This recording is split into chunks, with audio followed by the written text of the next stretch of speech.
Cool Film TV. Revolutionary salute. Revolutionary salute. Like, share, subscribe. Welcome to the House of Revolution. You know I'm your humble host. The mean of revolution. You reap what you sow. Your harvest is here. Before we get into that, y'all be sure to wipe y'all feet. That means hit the like button. You in the House of Revolution. Like, share, subscribe, support the platform, y'all. Let's get right into the content. Salute. All right, guys, we got some big time alerts here. And you can look at what's going on here on the radar and see something's not right. Right angles cut in the clouds that shows you they're pulling the moisture and going around the fires, completely going around them, keeping all the moisture away from the fires and shooting up the East Coast where it's acting as added humidity into the heat dome. This is pretty wild.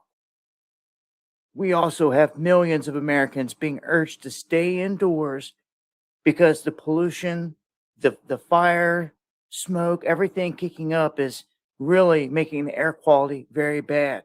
So they've issued these alerts for California, Colorado, Connecticut, Indiana, Kentucky, Maine, Maryland, Massachusetts, New Hampshire, New Jersey, New York, North Carolina, Ohio, Pennsylvania, and Rhode Island. That is 16 states under this alert, as they're saying it's only going to get worse into tomorrow.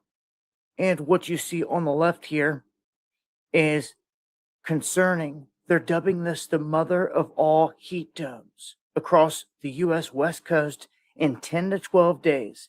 It's going to be triggered by what they're saying is Super Typhoon Bobby. But I'm going to tell you, the Super El Nino down there with all that energy is fueling all of this. They're saying that it would have unprecedented ridge strength at 6,045 meters, 500 MB in height. They say no one has seen anything like that before. They are manipulating and controlling all of this and against us, obviously. It's very clear what's going on here when you look at it in finer detail. And this heat dome, again, concerning with the fire still raging, and you can see they're running the moisture all the way around it. It's crazy, but this is what's going on. Join me for the live shows where I cover this in more detail Monday, Wednesday, and Friday.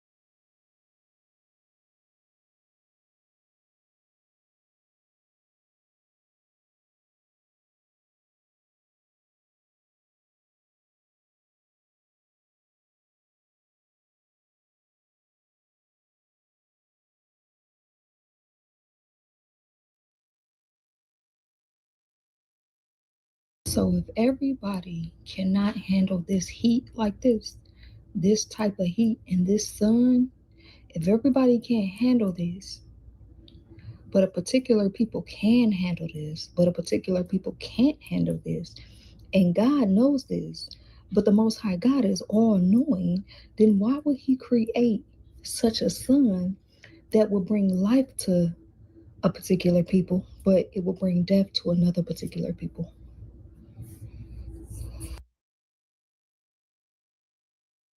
Did you have fun at the fair?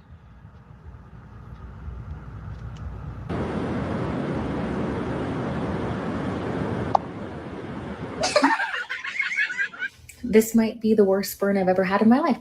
Happy Memorial Day. Because I fell asleep today in the sun for 2 hours, and at this point, I'm afraid I have sun poisoning, so. When you go to a mermaid pool party wearing fishnets and forget to put sunscreen on and you turn into a mermaid. Well, I was very thorough. I used the pump 50 SPF, and I went just like this, okay, and then I went all the way around. Okay, what about the lower part? I also went like this. What about the lower part of your back? I don't know if I did this or not.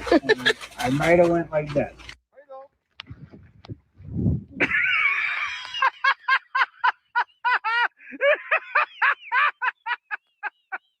Show me how you applied your sunscreen. See, I had to get my shoulders Mm-hmm. really good. I got my ears, my face. See, I'm good, right? My neck's messed up, and I can't really get. Just turn around and show me how you applied it. It's so bad. Like I tried. For some reason, I can't get my arm over on that God side. bless it. Yeah, it looks pretty good.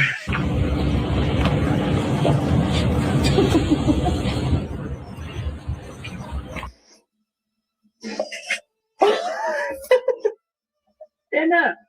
Dog, I don't think aloe vera is working at this point, man.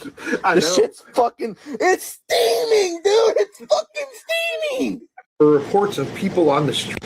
So 1,000 people have died in France from the heat. Excessive heat. And you don't believe in global warming. Now, if you don't know anything about Europe, this is all of Europe is in a heat wave right now, and they are usually a hazy shade of winter. It's at the point where they've legalized swimming in the rivers. You don't want to know what goes into the rivers in France. That's their sewer. And they're happy to swim in that water because it's that hot right now. There were reports of people on the street working as baristas and stuff like that, dropping dead at their jobs. It's so hot. And notoriously, they don't have air conditioning in most of their homes because this kind of heat doesn't happen. But right now, almost all of Europe is in a heat wave. And the health ministers there said it's going to be worse when they get the reports from the home care facilities. Yes, that's nursing homes, old people in nursing homes that don't have air conditioning. So this is really bad, and nobody's covering it except for TikTok reporters. But yeah, people are dropping like flies in Europe, and over 1,000 in France already from this excessive heat wave. Global health officials say more than 1,300 deaths have been linked to the record heat wave blanketing Europe. That toll is likely to rise as France alone reported at least 1,000 deaths above normal last week during some of the country's hottest ever days for the month of June. In Berlin over the weekend, police shot water cannons to cool down sweltering crowds. And in Budapest, Hungary, temperatures today soared to more than 100 degrees Fahrenheit, far above normal even for summer. I hardly left home and I'm sweating all over. This is simply unbearable. 28 degrees Celsius, that used to be summer. I don't know what this is now. What is coming to us after this? Meantime, tens of millions of Americans are also under extreme heat warnings this week. Triple-digit temperatures will bake the Midwest and East Coast as the country prepares for July 4th. Just got done working out again. I don't have anything on today, no shea butter or anything. Skin is just glowing still. The sun has kissed me. So beautiful. I literally don't have anything on my face. It feels so good today. The humidity has decreased. It's 8:30 where I'm at, so the sun will be setting in probably about an hour and 15 minutes, but it feels so good out here. So peaceful. Have y'all been grounding? If y'all haven't been grounding, start grounding. Start detoxing. Change your diet up. Eliminate a lot of that meat out of y'all diet. You don't need meat every day. Your system is working overtime to break down and digest all that meat. And on top of that, a lot of the meat is sick that they're selling us, y'all. But stay safe, stay hydrated, stay melanated. Shalom.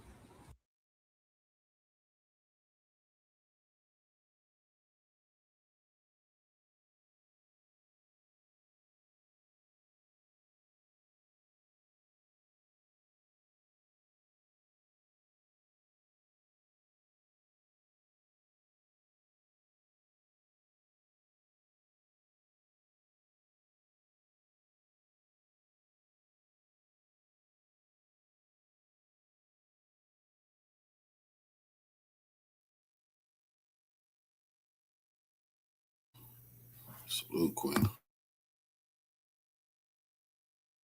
To France, to Italy, and Germany, millions now under heat alerts. In France, the extreme heat turning deadly, costing at least 18 people their lives. I can't deal with this shit. Please make it stop. Please. I can't breathe. There's no air. Please, God, I'm begging you, please. Make it stop. Hey, listen to me, bro. Hey, France over there, they unaliving at a high rate because of the fucking heat radiation. And if your ass not meant to be here, bro, your ass going to have to deal with the same shit too, bro. That heat a motherfucker, bro. If your skin can't take that shit, bro, you done. Your ass better get that sunscreen, and you better hope that shit save your life. Because, hey, boy, the rate this shit going, bro, you niggas got another thing coming, bro. Y'all better look at this shit right here, bro. Man, go look into what I'm talking about, bro. I just ain't talking, fam. If your ass not meant to be here, bro, you're done, bro. The planet is cleansing itself, bro. Y'all think this shit happening just for no reason? You got to be a fucking idiot if you think like that. The time is now, bro. If your ass not meant to be here, bro, you're done. And that's on me. If you can't handle the smoke, if you can't handle the heat, goodbye. See that people behind me? They're jumping off that bridge into the canal to stay cool. That's because right now, France is one of the hottest places on Earth, hotter than 99% of the planet, hotter than parts of the hottest deserts in the world. That is how hot it is here right now. Bringing back memories of 2003. That's when more than 70,000 people died in Europe during a massive heat wave, just like the one we're experiencing here in Paris, across France, and across many parts of Europe. They will realize that as the hole in the ozone layer gets larger and larger, more and more sunlight is allowed to enter our environment, and more people who have pale faces are going to die of melanoma, which is a skin cancer that you get if you don't have enough melanin in your skin. Let me tell you, people of color are going to be very much in demand for reproduction in the future. And mark my words, you're laughing now, but you wait 20 years. You won't even have to wait 20 years, because they're going to see that if they want their children, their grandchildren, and their great-grandchildren to survive, they're going to have some melanin in their skin.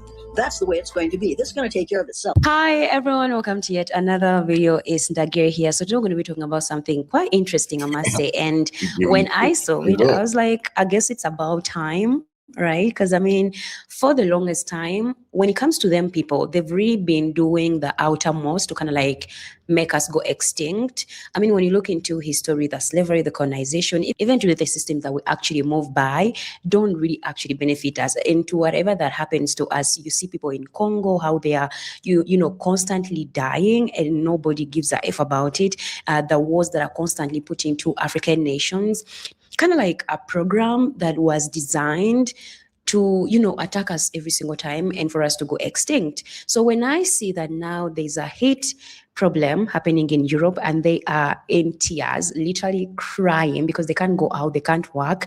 They are running to supermarkets like crazy to go and get ACs, which is actually ironic because what do you mean in most European countries, they don't actually use ACs. Just a reminder, more Europeans die every year from heat-related illness than Americans do from gun violence.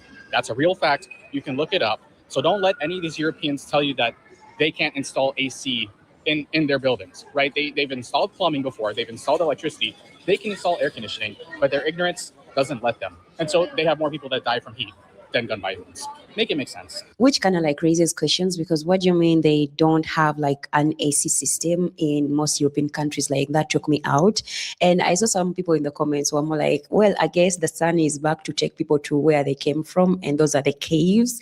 I don't know how to feel about that, but it made me crack up. Guys, listen to what people are actually saying about this whole situation, the heat, you know, situation that is happening in Europe places and how them people are actually coping with it.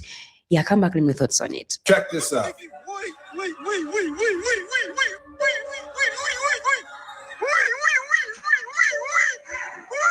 Millions of people across the continent right now are living in extreme heat. 1,300 deaths have been linked to extreme heat measures in Europe. But on Sunday morning, France's National Health Ministry said that there has been around 1,000 more deaths than expected in the country. It's so damn hot out there, it's to the point that people are fighting over AC units and fans.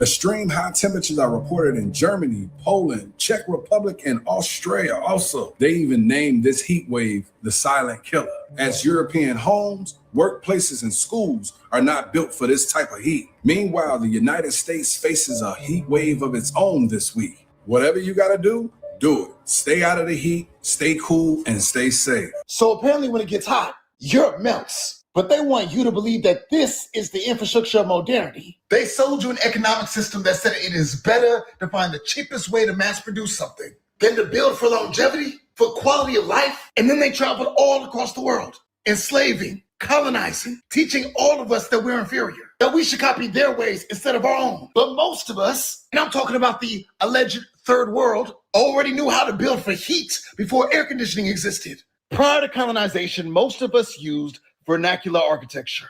Local craftsmen using natural materials that have practical use. None of this cookie cutter, copy and paste crap.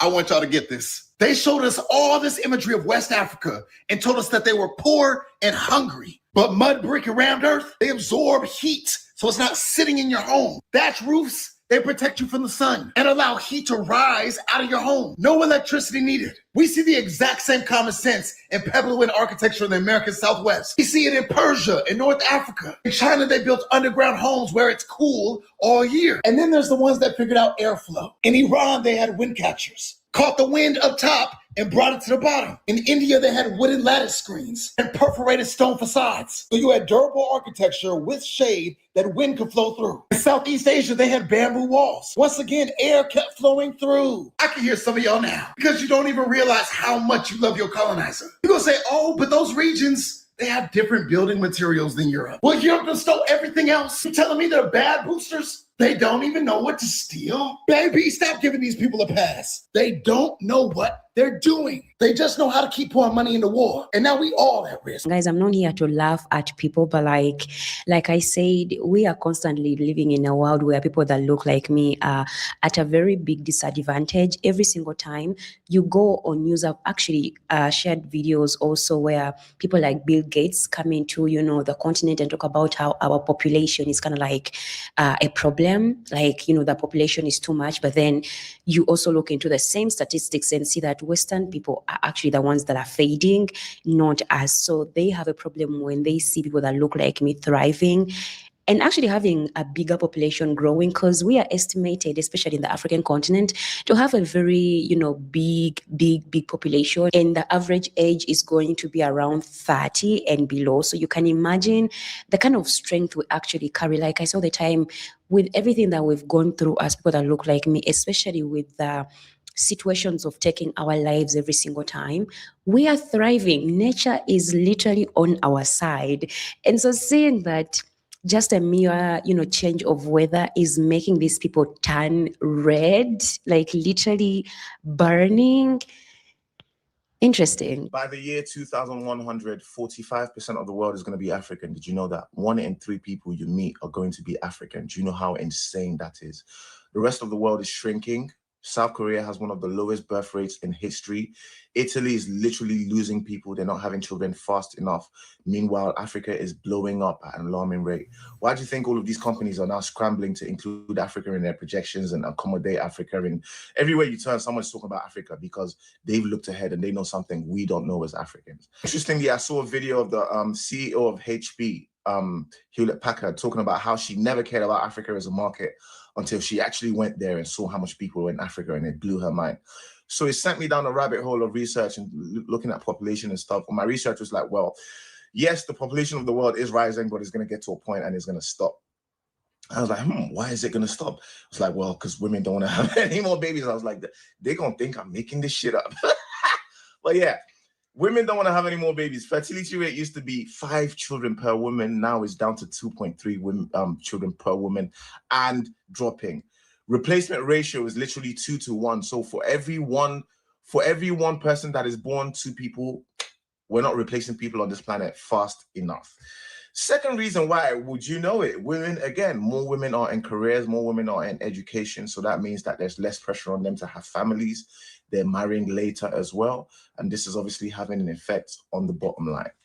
Third reason is them kids are expensive, man. Listen, in rural areas and stuff, having children is an asset because they can help you farm, they can help you rear animals and stuff. But when you're in the city where you're paying for everything from breakfast club to childminders to all of this, kids turn from, an asset to an expense to a liability pretty quickly. So bottom line is the rest of the world is shrinking and Africa is growing at an alarming rate. Well, alarming to the rest of the world. Places like South Korea has one of the lowest, if not the lowest birth rate in history, guys. Italy is literally losing people. They can't have children fast enough. It's going to get to a point where the whole country is old and there's no young workforce to push them forward. Meanwhile, places like DRC in Africa are blowing up. Nigeria is already at 250 million people. Nigeria is set to be the 3rd most populous country in the world in about 25 years. Are you listening? Ethiopia already has 120 million people. So what do we take away from this? These companies and these systems are seeing things in Africa that we cannot see already because they understand that the world is going to get to a point where Africa is going to be supplying the workforce. Africa is the youngest continent. Nigeria is one of the youngest countries. Do you understand? It's going to get to a point where we are going to be in control of supplying the whole world with workforce. So when I see people talk about, I guess it's a high time for them to go back in the caves, I don't know how to feel about that. I don't know if I should be happy about it or actually be sad. This also goes to how I saw some videos of people making fun of how Africans, build their homes, like using bricks. Also, like I said, demonizing our huts, like the way our people used to live. Like it's not okay, it's not efficient, it's like backward, it's old age. But then we look in the life of today, we are still standing, our homes still stay. I'm not saying we are perfect, but like the way our ancestors used to, construct or put their architecture together was actually for the environment. It was. Revolutionary salute to our brother Warren Webb for the donation to the war chest. Revolution is a way of life. Absolutely appreciate the love, soldiers. Salute. For nature. And then you see that these people that, like I said, consider themselves to be more civilized, coming out and, we are seeing how they are actually struggling because most of them don't have ventilation and the homes don't actually have like very well equipped kind of architecture to benefit them. And it just really doesn't make sense to me because what do you mean? One thing that I don't hear people talk about enough that I've experienced both is African heat versus European heat. In Africa, I've experienced 35 to about 40 degree heat for a couple of days. It's hot, but at least because it's dry heat, there's a lot easier ways to escape it. Even if you don't have an AC, it is 30 degrees in Ireland. And I want to take my skin off. I don't want to move. If I move, I might just explode. I might just spontaneously combust. These houses aren't designed for withstanding heat. I've saw a lot of posts about, do this, do that to try and keep the heat away. No, it's not working. Humidity. I hope you're watching this video because if I catch you. Europe, for the most part, has ignored air conditioning for their entire existence. And the heat wave has gotten so bad right now, they're telling their residents to put yogurt on their windows because it is an innovative trick to cool down your home. Bus drivers are just passing out in the middle of driving their buses. Because it's so hot. Not even the buses have air conditioning. People are lining up outside of appliance stores in France, and they are bum rushing them like it's Black Friday in 2005 at Best Buy to get fans, not even air conditioners, fans. I mean, I'm trying not to laugh because there's been some deaths. Every single day, they're setting a new hottest day ever in France. Here's a look at a lot of Europe's heat wave. And a heat map. France recorded its hottest day ever yesterday with an average temperature of 29 degrees Celsius, which is like Fahrenheit. It's like 83 degrees, but it did hit like 40 to 43 degrees and Fahrenheit, which is over 100. And they have no air conditioning. A bus driver in France crashed today because he fainted due to the heat having no AC in the bus. People are diving in to a lot of like the rivers throughout Paris, France, and other places, and they don't know how to swim. And they're drowning.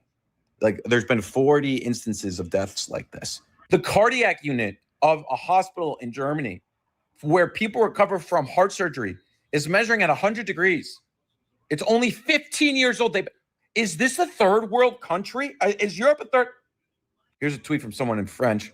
I realize I haven't been complaining enough to sum up the situation. 44 degrees Fahrenheit outside, 47 degrees inside, which is like over 100 degrees. The Wi-Fi's been down for 3 days. My induction cooktop no longer works because it detects overheating. And there are some air conditioners in Europe, but Germany's public broadcaster actually put out an infographic this week discouraging people from using AC units because they merely displace heat, which would be replaced by more hot air. Instead, they recommend unplugging electronics, rolling up carpets, and hanging. Bro, I have to stop laughing because like people are dying. This is sad. But I mean, what's going on over there? Europe? I guess this also proves why there's been a lot of organizations from the West trying to come into the continent, playing in our faces, bringing things like GMOs because they want us to be dependent on them, always coming in and want to be involved in a lot of African women reproduction systems, promoting a lot of family planning methods that actually also hurt the reproduction of African women. They are constantly promoting wars, to steal kind of like I say, see us extinct, because when war happens, people lose lives, right?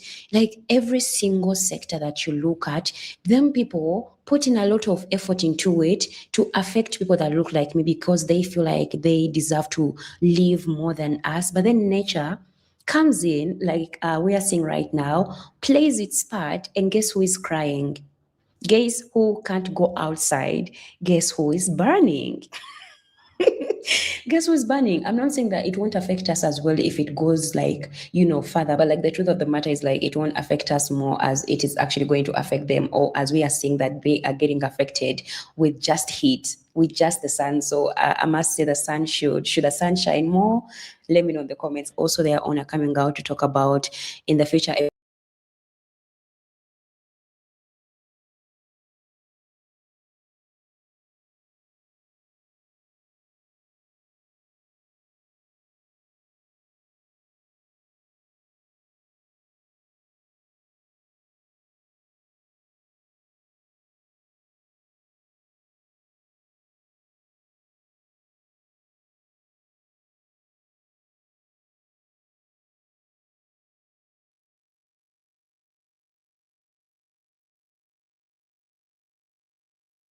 And that I'm dying in this heat. I was not mentally prepared for Italian summers.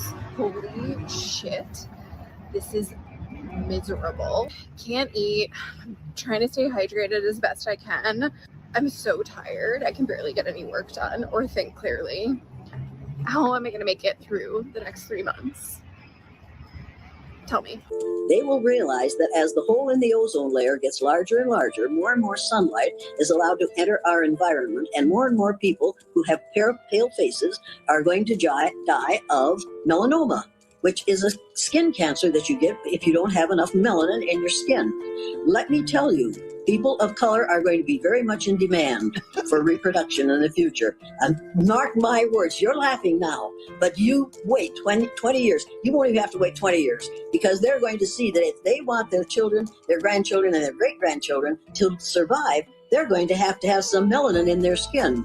That's the way it's going to be. This is going to take care of itself. Europeans are literally melting to death in a heat wave, and it's all because their entire identity revolves around feeling superior to us stupid fat Americans. It's true. They claim it's because of climate change. Heating your home in winter is far, far more worse, magnitudes worse than cooling your home in the summer. So that doesn't work. People in America say that Europe is poorer. Europe is still the second richest continent in the world, richer than Asia, Africa, and the Middle East, who have universal AC adoption. So that doesn't work. People say it's too hard to retrofit the buildings that have these old windows. That doesn't work either. The Haussmann buildings in Paris have retrofitted elevators. When they want to do something, they find a way to retrofit. People say that there's too many regulations or that it's too hard for whatever reason. Deregulate yourself.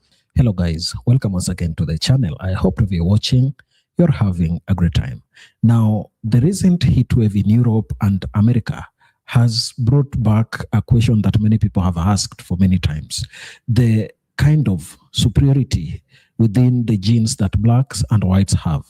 When you hear how people talk in the social media or even in public places, blacks have always been told that they're inferior and that there is nothing they can do better than whites.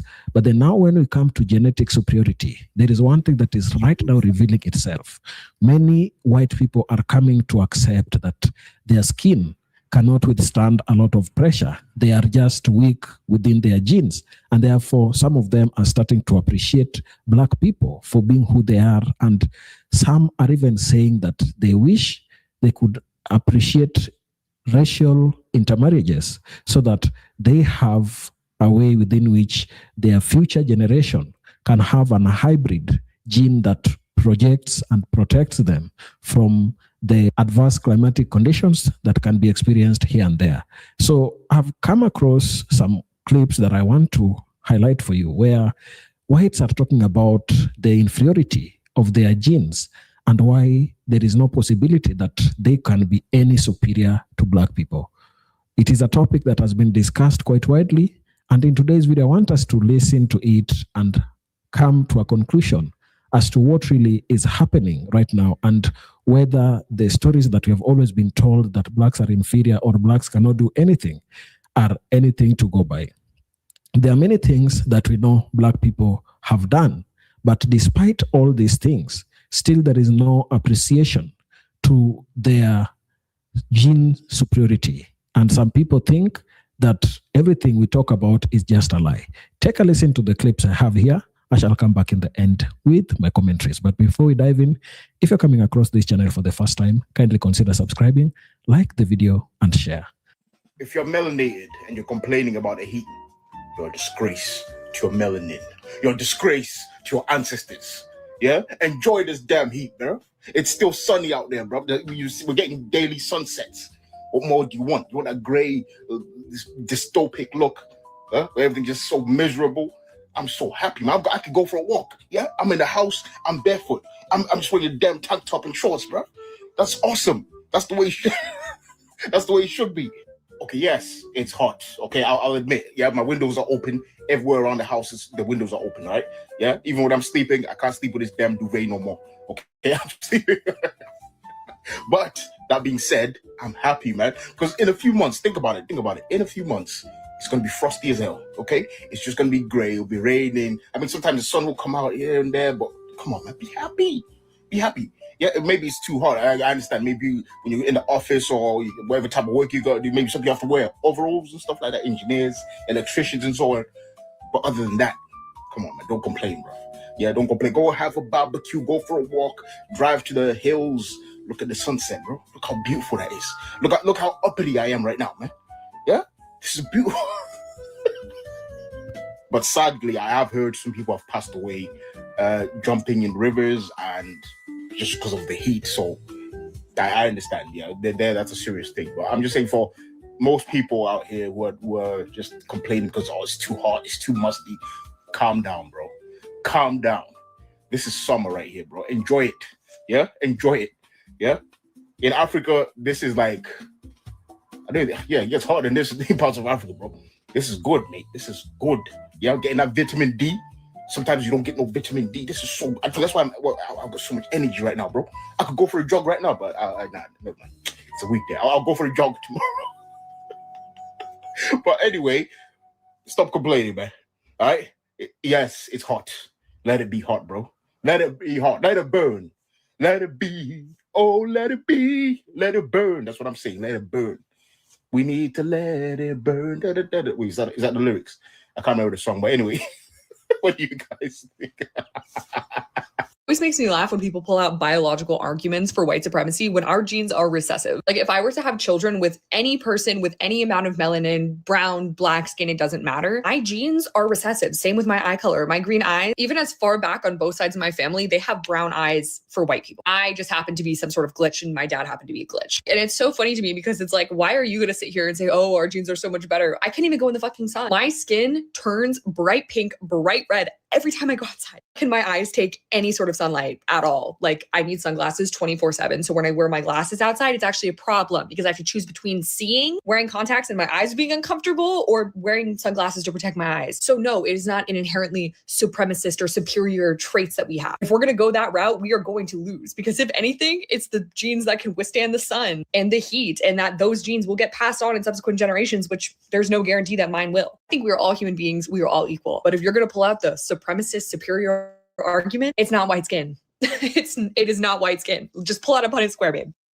I have gray eyes, and not enough people talk about how gray eyes is essentially like a genetic defect, and white skin is a genetic defect, essentially.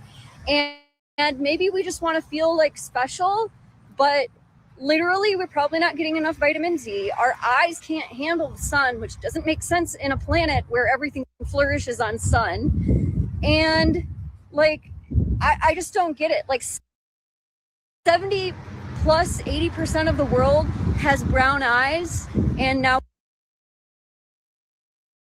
we want to like hold up and herald like blue-eyed, green-eyed, whatever light-eyed, no melanin people like myself, as if like there's something amazing, as if we are some type of like genetic superstar, when we're not. We're like the opposite, bro. We are like, we're getting sunburned out here. Like literally, like this is kind of coming off of like the racism post I just made, but I'm talking science, you guys. Like, it might be rare, it might be cool that it's rare, just like an albino is cool that they're rare and they have purple eyes. But that doesn't mean that you're fit, you're more fit for the environment. Like, who's more fit for the environment is probably the person that can handle it. So apparently the French are mad and they're blaming the United States for the heat wave and because they're hot. And honestly, I don't feel bad for them. Maybe they'll start wearing deodorant finally. We don't care. You can't tell us how to live here in America. When are the Europeans going to realize that we don't care what they think? We don't want to live like them. And first of all, I don't see a single European in this picture. Maybe do like your Pakistani migrants and take a dip in your water fountains.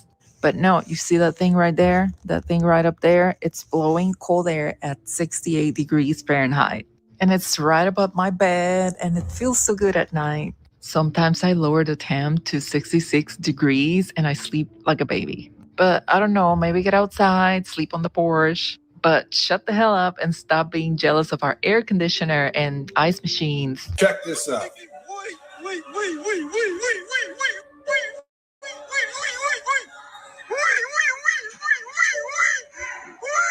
Millions of people across the continent right now are living in extreme heat. 1,300 deaths have been linked to extreme heat measures in Europe. But on Sunday morning, France National Health Ministry said that there has been around 1,000 more deaths than expected in the country. It's so damn hot out there, it's to the point that people are fighting over AC units and fans. Extreme high temperatures are reported in Germany, Poland, Czech Republic, and Australia also. They even named this heat wave the silent killer, as European homes, workplaces, and schools are not built for this type of heat. Meanwhile, the United States faces a heat wave of its own this week. Whatever you gotta do, do it. Stay out of the heat, stay cool, and stay safe. We grew up, if you called someone Neanderthal, that was an insult. Do you realize that the most racist scientific community ever were 19th century anthropologists? They're the ones that set up the race and this, and white male humans were at the top of the evolutionary ladder, and blacks and everybody else were lower, still evolving, closer to the apes. So watch what happens. In the 1990s, now that we can do genetic tracking and things, now we do genetic tracking, the world found out that Europeans are between 1% and 3% Neanderthal genetically, and Africans are 0% Neanderthal. So in the 1990s, research papers started coming out talking about how creative and imaginative the Neanderthals must have been and how they used tools. A complete facelift of the Neanderthal that started at the time they... If the first man were white,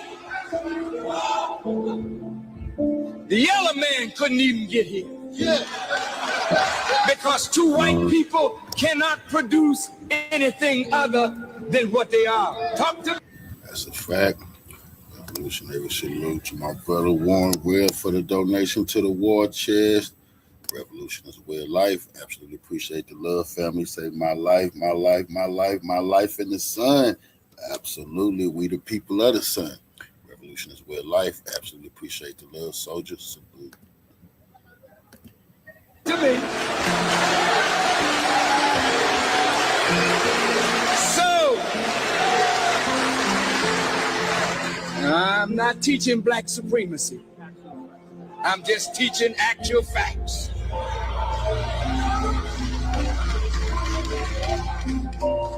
White people, listen to me good now. You can't produce us. It's a mathematical, genetic impossibility. So if you were the first, we couldn't have got here. So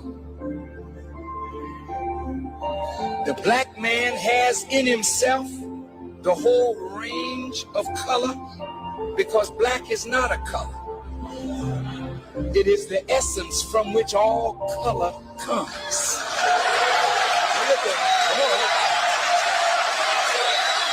Y'all ready for some truth TikTok don't want you to hear? Let's talk about how white folks today actually have closer black roots than they think. And it traces back to something dark. Breeding farms during slavery. See, after the transatlantic slave trade was officially banned in 1808, they didn't stop slavery. They just found a new way to make slaves. They built human breeding farms. Yup, like livestock. Yeah. Enslaved men and women were forced to reproduce, not for love, for profit. It wasn't just about making more slaves. It was about creating lighter ones, mulatto children. And over generations, lighter and lighter until they could pass as white. Let's talk about how generational whitening worked. All right, now this is where it get real. A black woman will be forced to have a child by a white slave owner. That child is mixed, a mulatto. Then that child get pairs with someone even lighter or white. Do that for like 3 or 4 generations, and now you got someone that can pass for white. And their great-great-grandmother was a black woman on a plantation. So yeah, your DNA test results didn't glitch. That 9% West African in your results is telling the truth. Your family tree never wanted you to see. All right, now let's talk about how colorism was engineered. Let's talk colorism. They used tools to divide us, like the brown paper bag test. If your skin was darker than the bag, you would be denied entries to schools, churches, or even clubs. Even some black spaces used it. Yeah, that's just how deep the programming went. Then there was the blue vein test. If they could see your veins through your skin, you will pass as light enough to be acceptable. Wow, right? Yeah. Being close to whiteness was a privilege, and the dark-skinned black folks were pushed farther out. All right, let's talk racism, colorism, and manipulation. They didn't just enslave bodies. They manipulated identity. They made us hate darker skin and praise lighter features. They made some of us believe we were better because we were closer to white, even if our soul was still black. This wasn't random. It was systematic.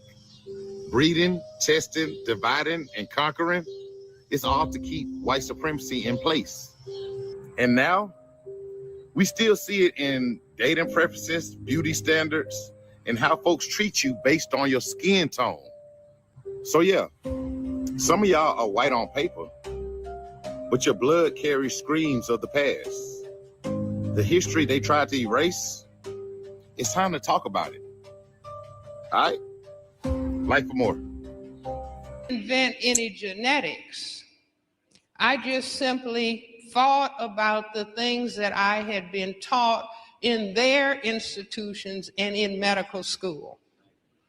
That the inability to produce skin pigmentation is defined not by Francis Welsing, but by their own scientists as a genetic recessive trait and a genetic deficiency. A genetic deficiency, and it is albinism. A-L-B-I-N-I-S-M, albinism, meaning the cells in everybody's skin that are called melanocytes, that are charged with the production of melanin pigment, the black pigment. Hello guys, welcome back. You've heard how whites are speaking about the superiority or the inferiority of genes between blacks and whites. And right now they are having that realization that blacks have had evolutionary adaptations that have made their genes to become a little bit superior to theirs. There are certain things, or there are certain temperatures or climatic conditions that white people cannot survive. It is only blacks who survive it.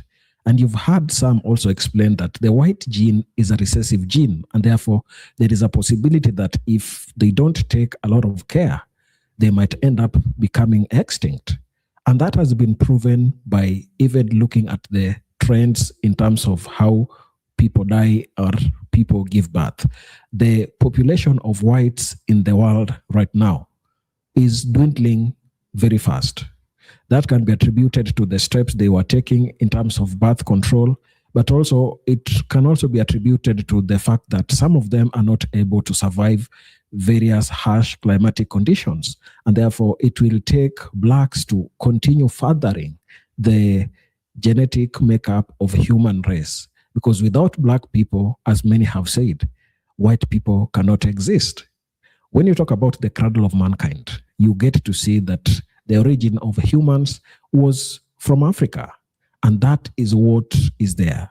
So much so that some people are even trying to run away from that reality.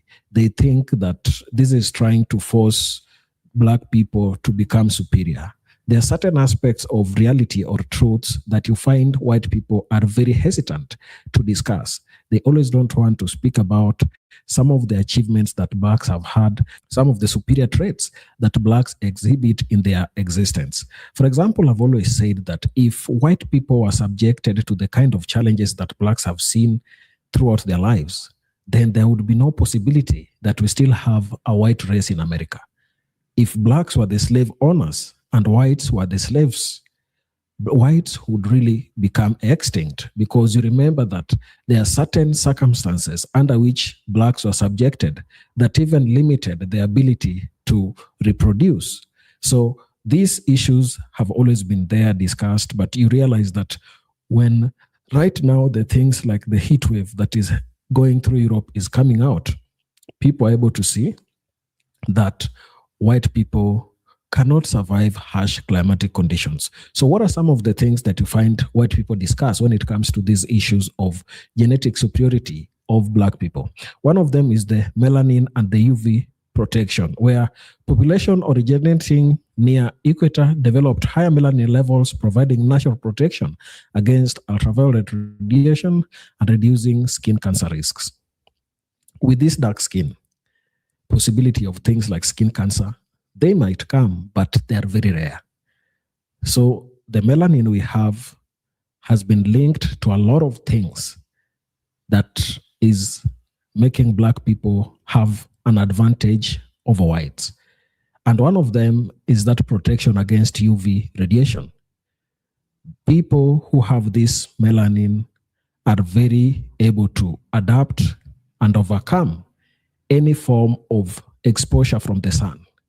But right now you see how many white people are even crying. I saw in the streets, was it in Germany or somewhere, where the water bowsers were going across the street to kind of sprinkle people with that cold water so that they don't get that heavy impact of sun rays on them, so that they can cool. And I asked myself, if this ever happened in Africa, how will people survive? Because Africa, we are very many, and you can't just say that you want to come and pour water on us here and there.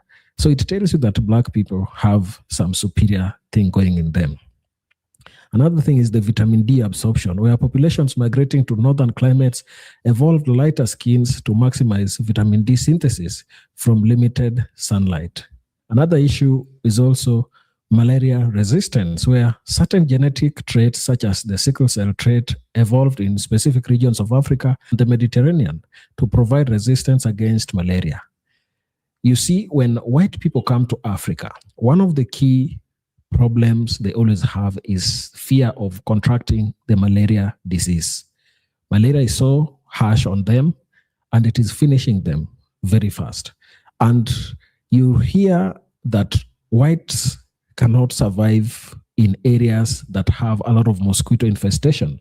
But when you look at Africans, for example, I can speak of the case of Kenya.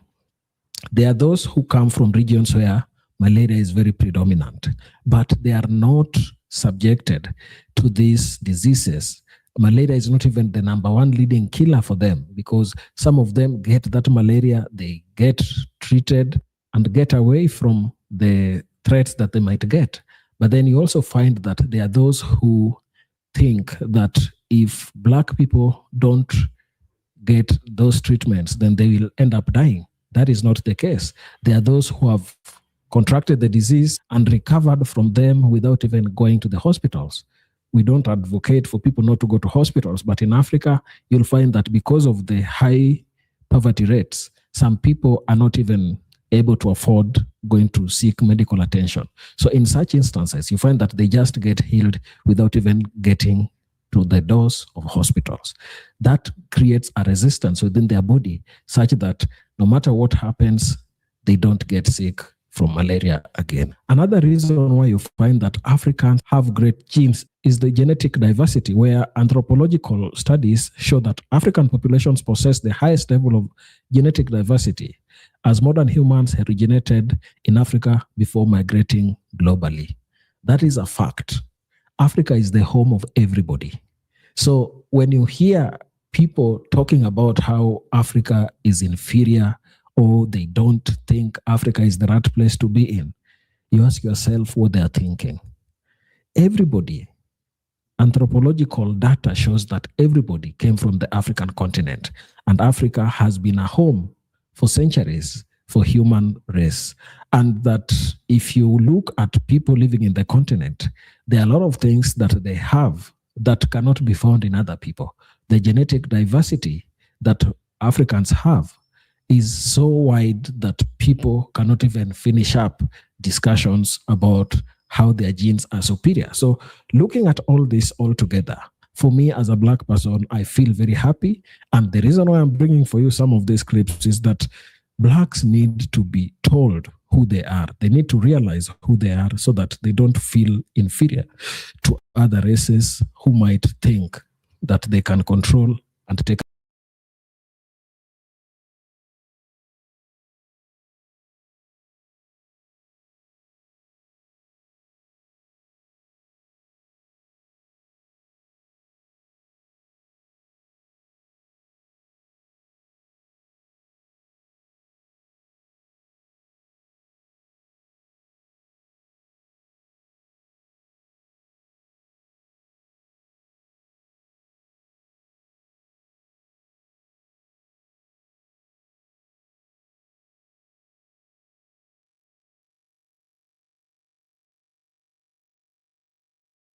Now, what's on your mind, Akeem? Let's talk some real shit. It's real talk, man. I just want to give you guys some appreciation, man, for all the good delicacies you guys brought to Americas, man. I just want to, let you guys know that you guys are the most unhealthiest group in the world. How do you guys feel about that? No, you're that other guy. You're the what's this guy's name? He's that other guy, that Nigerian dude who wears the MAGA hat. Because what is your name? What's your other name, man?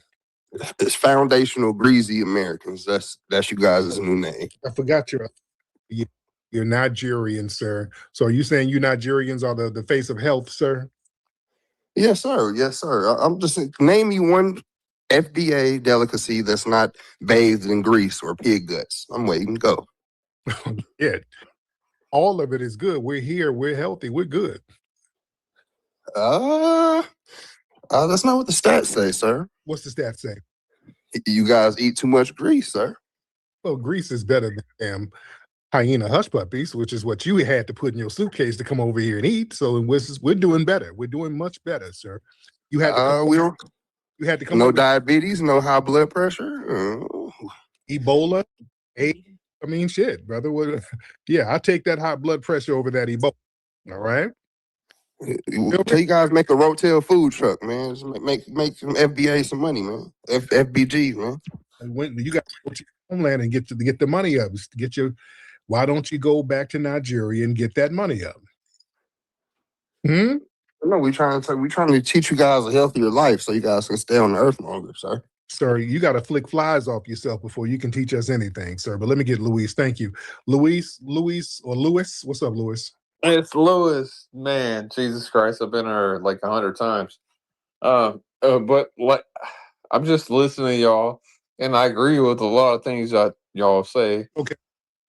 I'm a white dude. I'm listening to y'all. I like to listen to y'all. I just like to hear everybody's different opinions, but they really don't talk about our history neither. They just about the white history or black history. They don't really teach us that in school. So like, what did white people do for black people to help them out? They say, hey, they freed the slaves, but we really don't know a lot about what really happened back in the day. Do you? So, dude, all they do is teach white history. What? No, I mean, there's, do they really? I mean, they talk about George Washington, Abraham Lincoln, but like, who helped free the slaves? They don't really talk about that too much. Okay. I don't know. I'm just asking questions. I'm not trying to I'm not trying to troll you. Okay, well, listen. Can you hear me? Because I'm talking and you keep talking over me. Can you hear me? I'm sorry. Yes, I can hear you. Can you hear me? Okay, yeah, I can hear you. Every time I say something, you're still talking. Oh, I'm sorry. White history is taught everywhere, sir. What is white history though? Like, did white people actually help black people at all? Period. I mean, nobody never talks about that. I mean, did they? Help black people do what? In the United, did white people help free the slaves? Help black people in the United States? I mean, we live in a really good country. It's not that bad. Well, why were we enslaved in the first place? I don't know. Can you tell me? White supremacy, sir. We were enslaved. Who was sold though? Like, I mean, black people were sold by who? Other people from Africa, right? Am I wrong? Are I not wrong about that? Yeah, you didn't have to buy them. They didn't have to buy them. Then how did they go get them?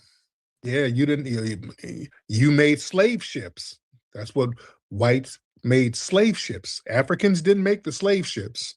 They didn't make the slave. But how do they go to Africa and go get slaves? Slave ships, and they enslaved some of the black people who were already here. Okay, you know that? Okay, no, I did not know that. And there were black aboriginals here. They enslaved them. Okay. So are you the same as those people when it comes to blacks? Yeah, we're mixed in with the black aboriginals too. Okay.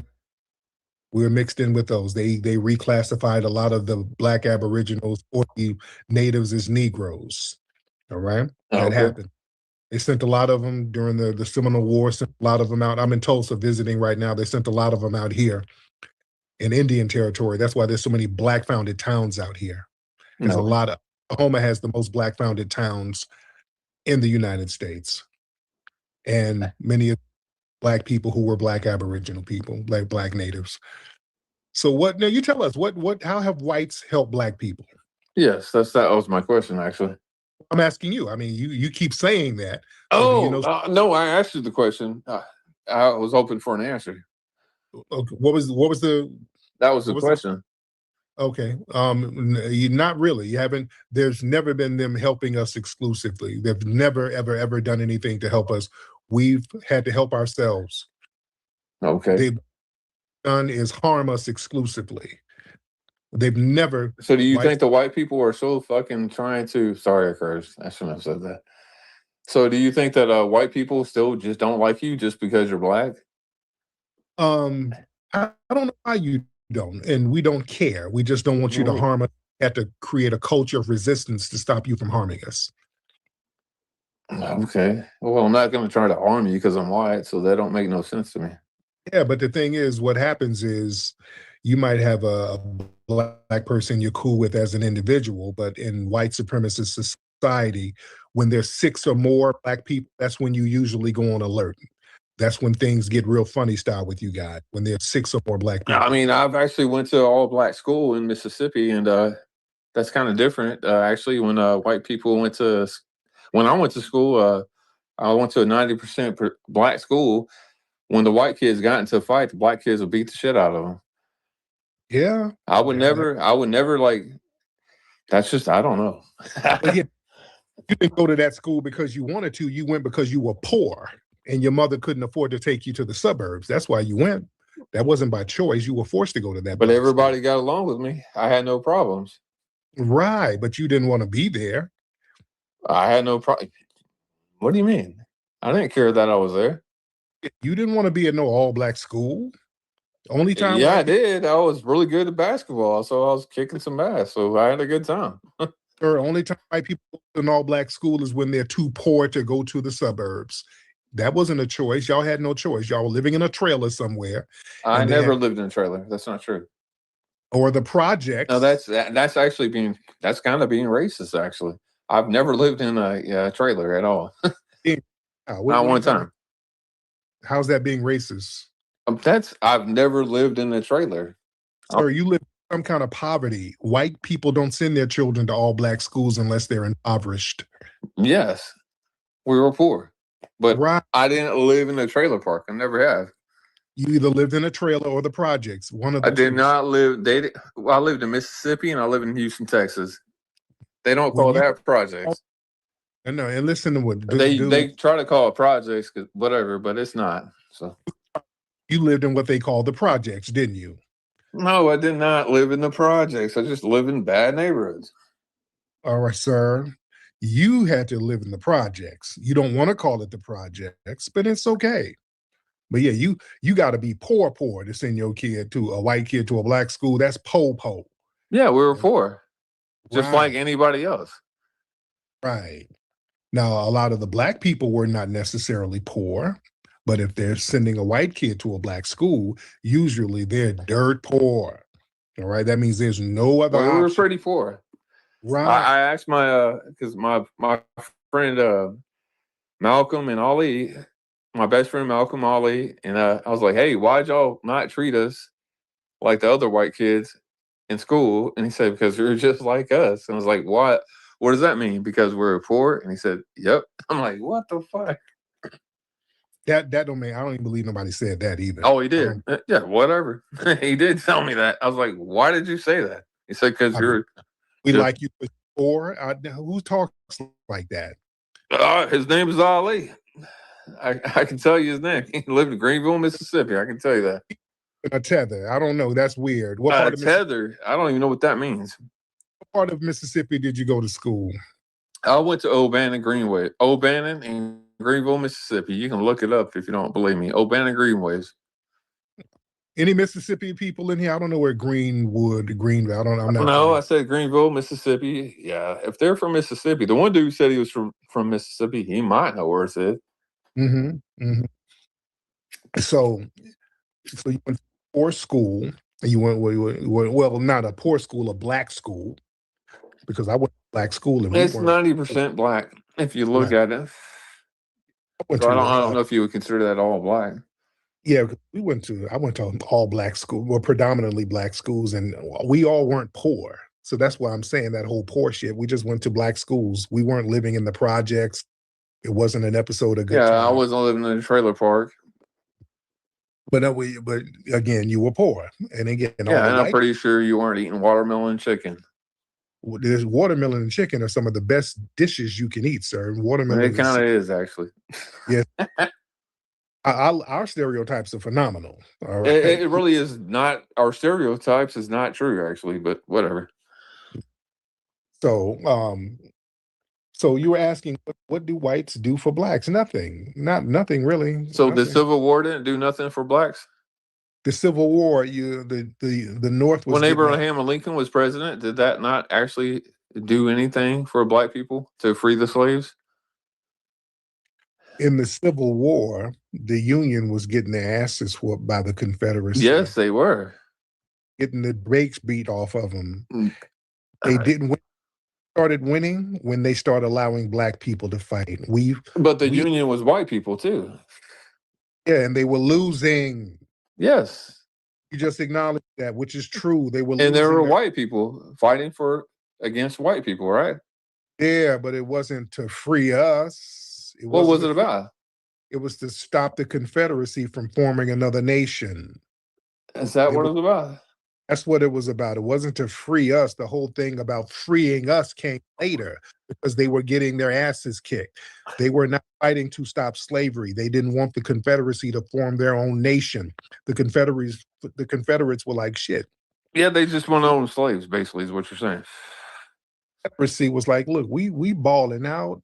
We don't really need the North. We're going to start our own shit. Yes, and why is that, though? Because they were making a lot of money with off of cotton, right? Not just cotton. It was way more than cotton. Okay, what else was there? The cotton, tobacco, building of the railroads, the building of the bridges, the architecture. We were designing a lot of Louisiana and places like that. You had foundational Black Americans like Horace King, who was an enslaved architect who was designing many of the buildings and the bridges in the South. Look these names up, sir. So those white people who died for the Union, are they bad people or good people? What now? The white people who fought for the Union, are they bad people or are they bad white people? Yeah, that's speculative. I don't know if they're good or bad, but I know They're probably bad, actually. But you down in Mississippi, you know what some of those unions. I don't live in Mississippi. I live in Texas. I'm from Houston. I lived in Mississippi for some time.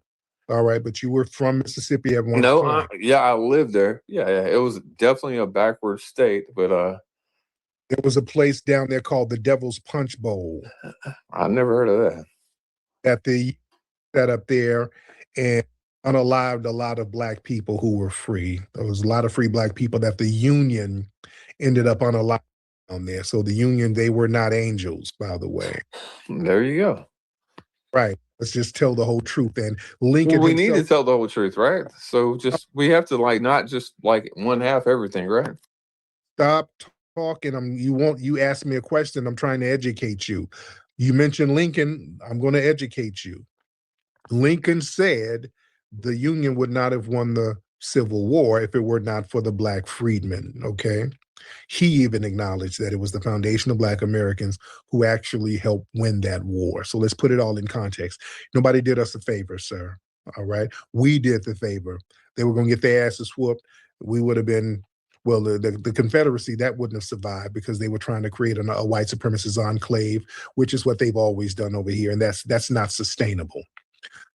So what's your next question, sir? Sorry, can I speak with you for a second before I just want to be in and out? Ask a couple questions. Spoons. Go ahead, Spoons. Yeah, I want to ask you a question because I'm confused. I heard a lot about you, so salute to you and your forum, what you got going on. I don't know whether I'm not one of those that say I'm with or against. I don't have an agenda or nothing. I just want to speak facts and what I feel in my heart. And if it's wrong, it's wrong. If it's right, it's right. Okay. You know what I mean? And I can learn some things. Is that fair? Okay. What state are you in? And what's your ethnic background? I'm a Black American, and I have Native American from my mother's side of the family. And what's your ethnic background? When you ask, I just told you, I'm born in Jamaica, Queens, New York. Okay, because I hear an accent. Yeah, I'm born in Jamaica, Queens, New York. My accent wouldn't tell you my ethnic background, though. People migrated from the South up north, correct? That's not a Southern accent, sir. You have a Caribbean accent mixed with New York. Who's Caribbean? No, nothing's Caribbean about me. My family originated from Lynchburg, Virginia, where mark the words on my mother's side of the family, and Roanoke Rapids, Enfield, North Carolina, on my father's side of the family. Nothing's Caribbean about me. Dad is from North Carolina. Mom is from Virginia. That's what you're saying? North Carolina. I just told you, yeah. And you got that accent? I don't know what you're trying to figure out what an accent is. I just told you where I'm from. I grew up in Jamaica, Queens, New York, and I live in North Carolina now. Okay, got it. Okay, what sounds Caribbean about nothing's Caribbean? I've never heard in my life, in my whole life. I'm about to be 50. That nothing about me is Caribbean. Yeah, there's nothing Southern in there at all in that accent. But hey, people can listen. You asked my background. My family is from. I'm from New York, Jamaica, Queens. Accents from their peers, so it's just a little strange. But go ahead, sir. Go ahead. Okay. Yeah. So when you ask my background, let me ask you a question. When we're catering to people and we're trying to figure out things and things of that nature, background tells a lot about you, about a person. I'm just trying to ask a question. So everything with a background is what you judge people on. I'm just trying to figure out because I've heard about you, but I'm just figuring out. I'm not judging you. I'm not judging you whatsoever. I just asked about. You was trying to get a read. You was trying to get a read on me. Well, sir, yeah, I'm pretty good on accents, and there's nothing Southern about your accent. It doesn't say anything. What part you didn't hear? I told you I'm from Jamaica, Queens, not Jamaica the island, Queens, New York. Mama and a daddy, and you learn how to talk through them, so you can kind of hear spaces of their accents, sir. No. Listen. If my mother moved from Lynchburg, Virginia, Appomattox, Virginia, you know about that part? Anything? You're educated, so you know about Virginia. The Civil War ran through there. That's like the western part of Virginia. Her mother left there and moved her to New York when she was in her elementary school days. When your mother was in elementary school and moved y'all to New York, when she had a baby? Listen, my grandmother moved my mother to elementary school in New York. My mother lived in Queens, New York. She grew up around Louis Armstrong and Malcolm X. Okay. Are you following me now? Right. Now you want to talk history and Black history? Mm-hmm. Yeah, your mother would still talk like a Southerner at what, 5, 6 years old? Okay. I get what you're saying with that because, and you know what's funny, I find it debatable, is because some people would say, you know what's funny is though, but if a New York person moved from 5, 6 years old to the South, they would say, why do you still got a fake New York accent? Mm-hmm. Because so why if my mother left Virginia at 6 years old, she still have a Southern accent, but a person that left New York at 6 years old should not have a New York accent anymore?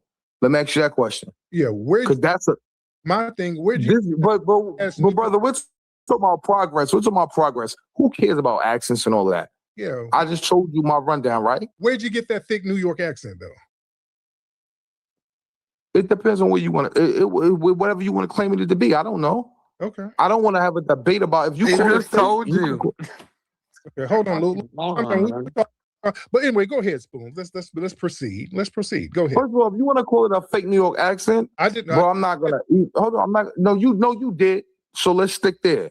What? Right. So we're gonna go. No, you did. You said my fake New York accents. I go by 146 and former. No, we're not gonna do that. I didn't say you had. Hey, we're not gonna do that. I didn't say you had a fake New. I said a thick.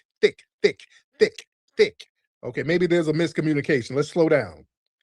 Slow down, because now there's miscommunication and you saying shit. I said a thick New York accent. So let's be clear.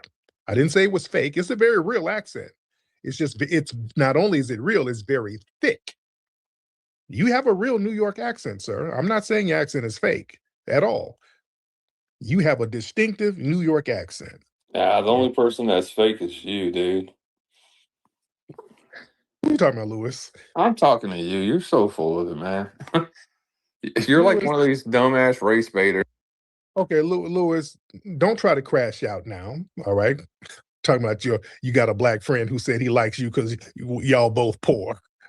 You a lying white supremacist. Like, who talks like that, Lewis? Hold on, Lewis, just give me a second to talk, please, man. And I want to build with this brother. Let me get Lewis. I want to. He's drunk and talking crap. Yeah, Lewis lost me. Okay. His black friend was like, "Yeah, I'm poor. I like you because you're poor. The hell out of here." But go ahead, Spoons. Go ahead. Yeah, I don't want to get involved in that. I want to build with you, brother. So please, if I say anything that makes you go the other way, before I start the conversation, I want to go with this. If I say anything that makes you feel like disrespecting anything, because I'm not gonna say nothing flagrant, but just let me know, like, yo, this is where we go. Let's keep it gentleman, like. That's what I'm asking. So now my thing is this. When you speak about, and I saw you posted something in the Black Wall Street, correct? Yeah, I was up there. Yeah, I'm in Tulsa now. Yeah. All right. Let me ask you this question. I take pride in what I do. How many black people do you employ? Probably at this point, about 7. That's good, man. Okay, what was the 7? Yeah, what's the point of that? No, because that's a key thing. Like, my thing is when you was asking about history, my thing is when you ask people about history and stuff like that, to me, a lot of that is not avoidable because the way the world is going right now. Yeah, us as black people, I agree that there is we got to stick together. But the main thing is you gotta, before you talk the talk, you gotta walk the walk. And it starts with building Black Wall Street. You can't be out there if you're not if you ain't employing no blacks. I employ blacks. You get what I'm saying? I employ other races, but I have opportunity for my brothers. I've gotten screwed by them, my own people, but that doesn't stop me from hiring. So that's what my thing is. I talk financial when it comes to my race. What kind of business? You know what I'm saying? What kind of business? I got logistics. I've had a million different businesses. My most significant business that I run, that I operate and employ the most people in, is logistics. So are you a supervisor at a company somewhere? No, I own it. You own a logistics company? You heard me. You repeated it, so you heard it. What kind of logistics company do you own, sir? I've since 2018, I ran up to 15, 18 wheelers up and down the U.S. country and bought trucks, locals, if you want to put it like that. Okay. What's your website? I don't own a website, bro. No need for me to own a website. Okay, you don't really have a business, sir. You don't really own anything. You don't have a website for it. A website makes you own anything, or my bank statements, my credentials. People who own things have somewhere to point. No. Listen, what I'm telling you. If you have something that people need, you don't need a website. Listen, sir. No, listen.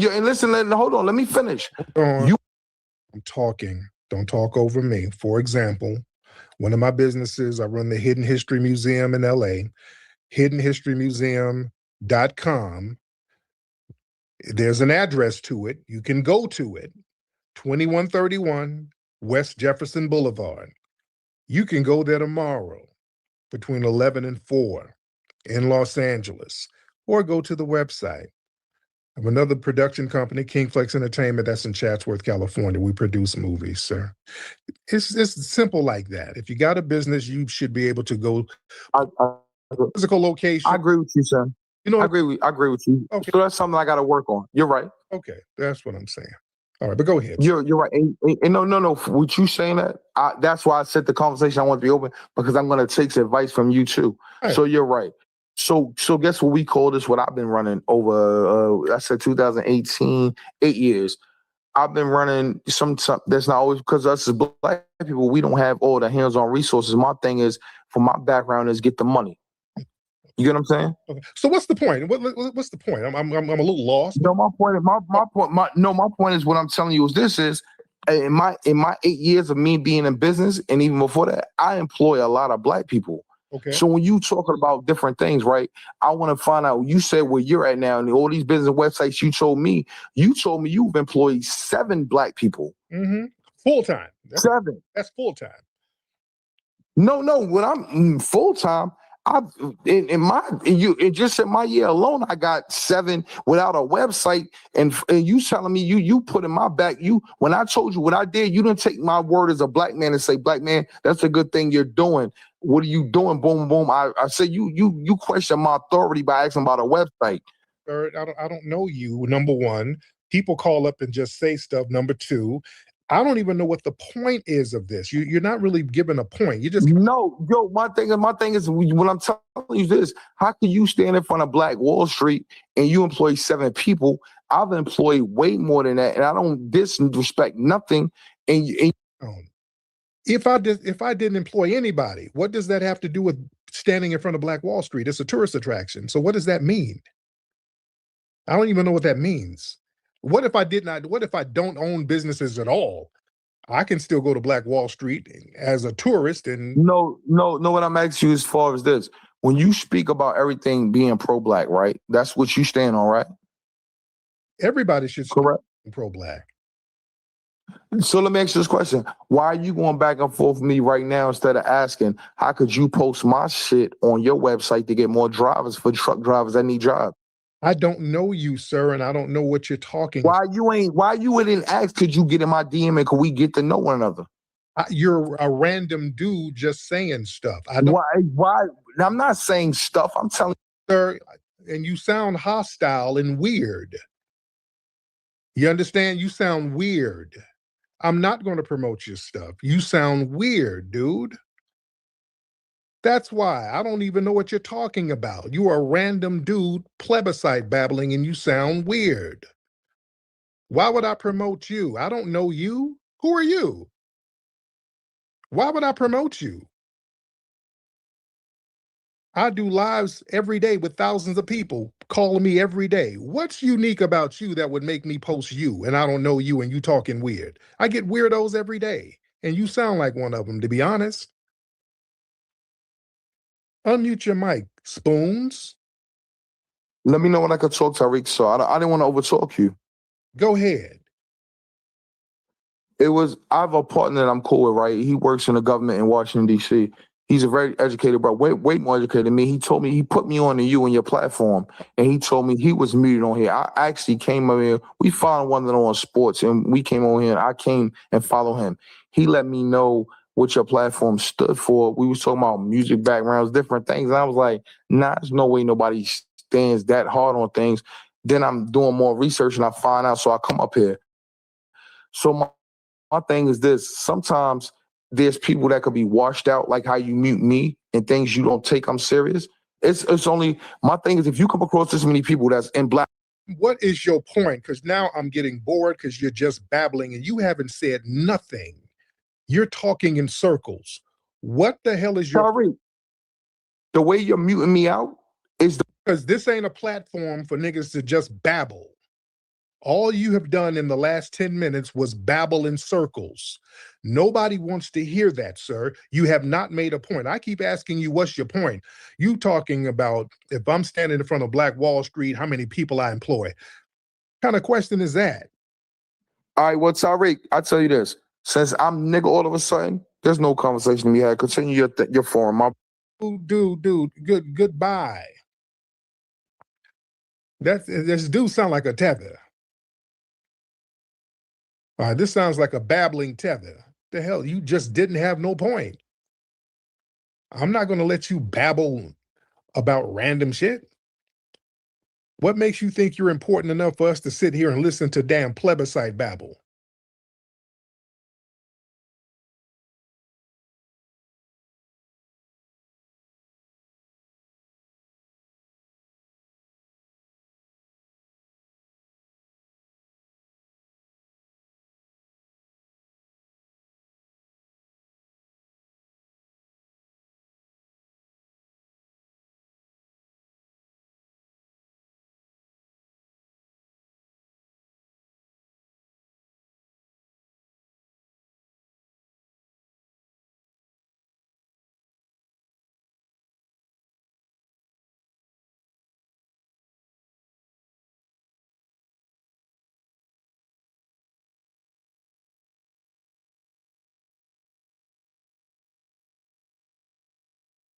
Started as a dispute over a parking spot, ended with gunfire, a man dead, and a confrontation caught on camera.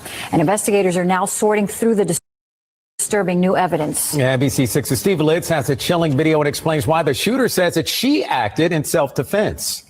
A witness captured the shooting on a cell phone.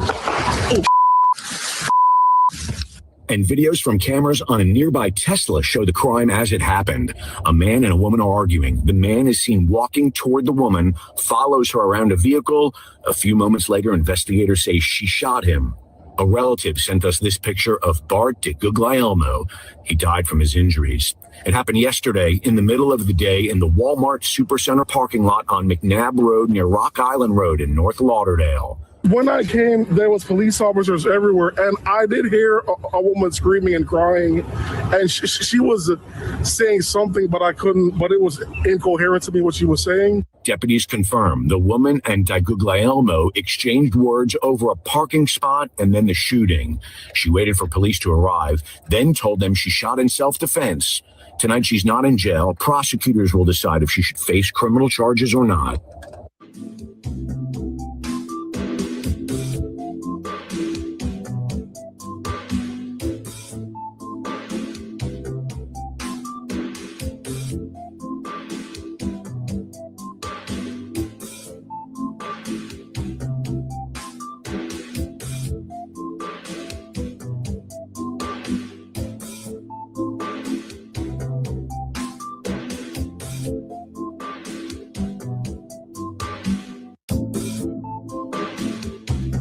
getting some of that ancestral energy. I'm charged up, ready to go. Ladies and gentlemen, it was so good to be out around the country, the South, the Midwest. Tulsa is technically the Midwest, right? Respect to all those people. I really enjoyed Tulsa. I like that casino I was in. I was in an Indian casino. And good folks out there in Tulsa. Good people out there. My first time going to Tulsa, I went to Boley, very small town. They got a lot of Black founded towns out there, little small towns out there that were founded by our Foundation of Black American Brethren. Good, solid people in Oklahoma, period. So shout out to Oklahoma. But I'm here. I'm back, man. I'm back. I'm ready, ladies and gentlemen. I'm tapped in with ancestral energy for the 250th year anniversary of this country, ladies and gentlemen. Oh, man, I'm tapped in with it. Energized with the energy. Before I get started, though, can I shout out some of you? Can I do the family? Can I shout you out? Let me give some names. You know, I got to go through the tradition of shouting out the family. I got Ty Powell in the building. Miss Skyline, I see her. I see Brother Randy down there. I see Brother James. I see the legendary Tethernator in the building. Big Ray, I see you, Big Ray. Respect to all of you. Brother Hakeem, I see you. Michi God, I see you. If you guys can do me a favor, share the space. Y'all retweet this. Retweet this, and that would just be peachy. We were on for a long time last night. I was on for 3 hours last night. I was at the slot machines out there in Tulsa. I came back, but we had a great broadcast last night. When you go to my YouTube channel, Ism Radio, you'll hear some of the playbacks. Yeah, we chopped up some very, very good game. But what we got to talk about, ladies and gentlemen, there's a situation down in Florida. Somebody called in about it last night. I needed to see it. I saw the video. There was a sister who had to use lethal self-defense against a white T-man who was accosting her, coming up on her, running up on her. Have y'all seen the video? Yeah, down in Florida at a Walmart, in a parking lot. Looks like a road rage incident. This guy, this white male, his name was what's his name? Digliazamo, something like that. He's 62 years old, Bart Digliazamo, something. I can't pronounce his last name.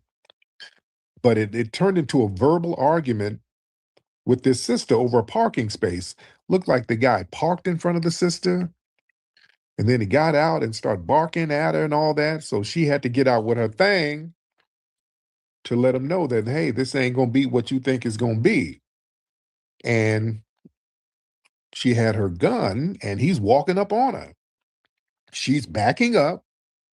He keeps walking up on her. Looks like he's trying to walk up on her so he can take her gun. And the sister kept giving him warnings.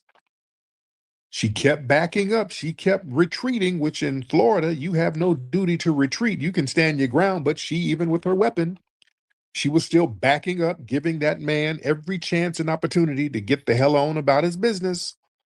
He kept running up on the sister, so she had to do what she had to do and let them hot fangs off on him and put him on down.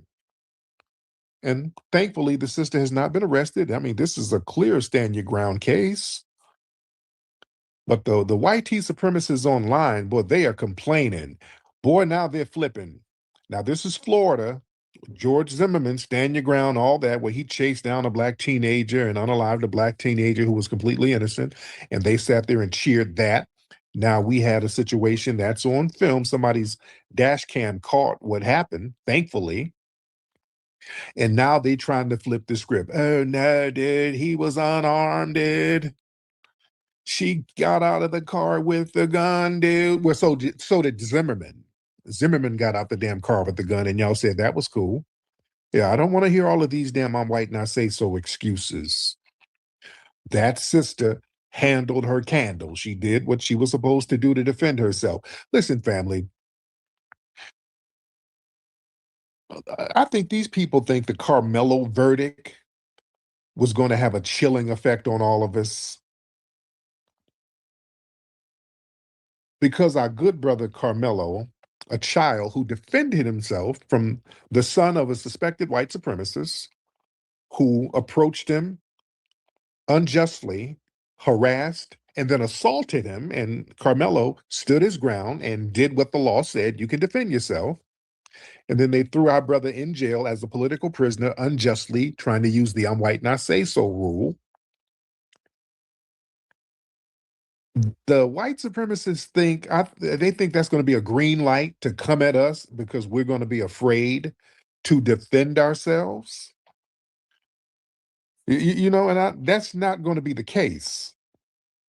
That's not going to be the case. That 35-year sentence handed down to Carmelo by that all-white jury, that wasn't just about punishing one teenager. That was a strategic message from the dominant society. The system, they wanted to weaponize that conviction so they could mandate Black passivity, so they could broadcast a clear threat that defending yourself against a white aggressor could cost you your freedom. Because again, there's an unwritten rule that has always been the rule in this society, is that Black people are not supposed to use lethal force against the dominant white society, no matter what they do. There were laws literally in early America, in pre-America, stating this. A Black person or a Negro is not supposed to raise their hand in defense of a white person under no circumstance.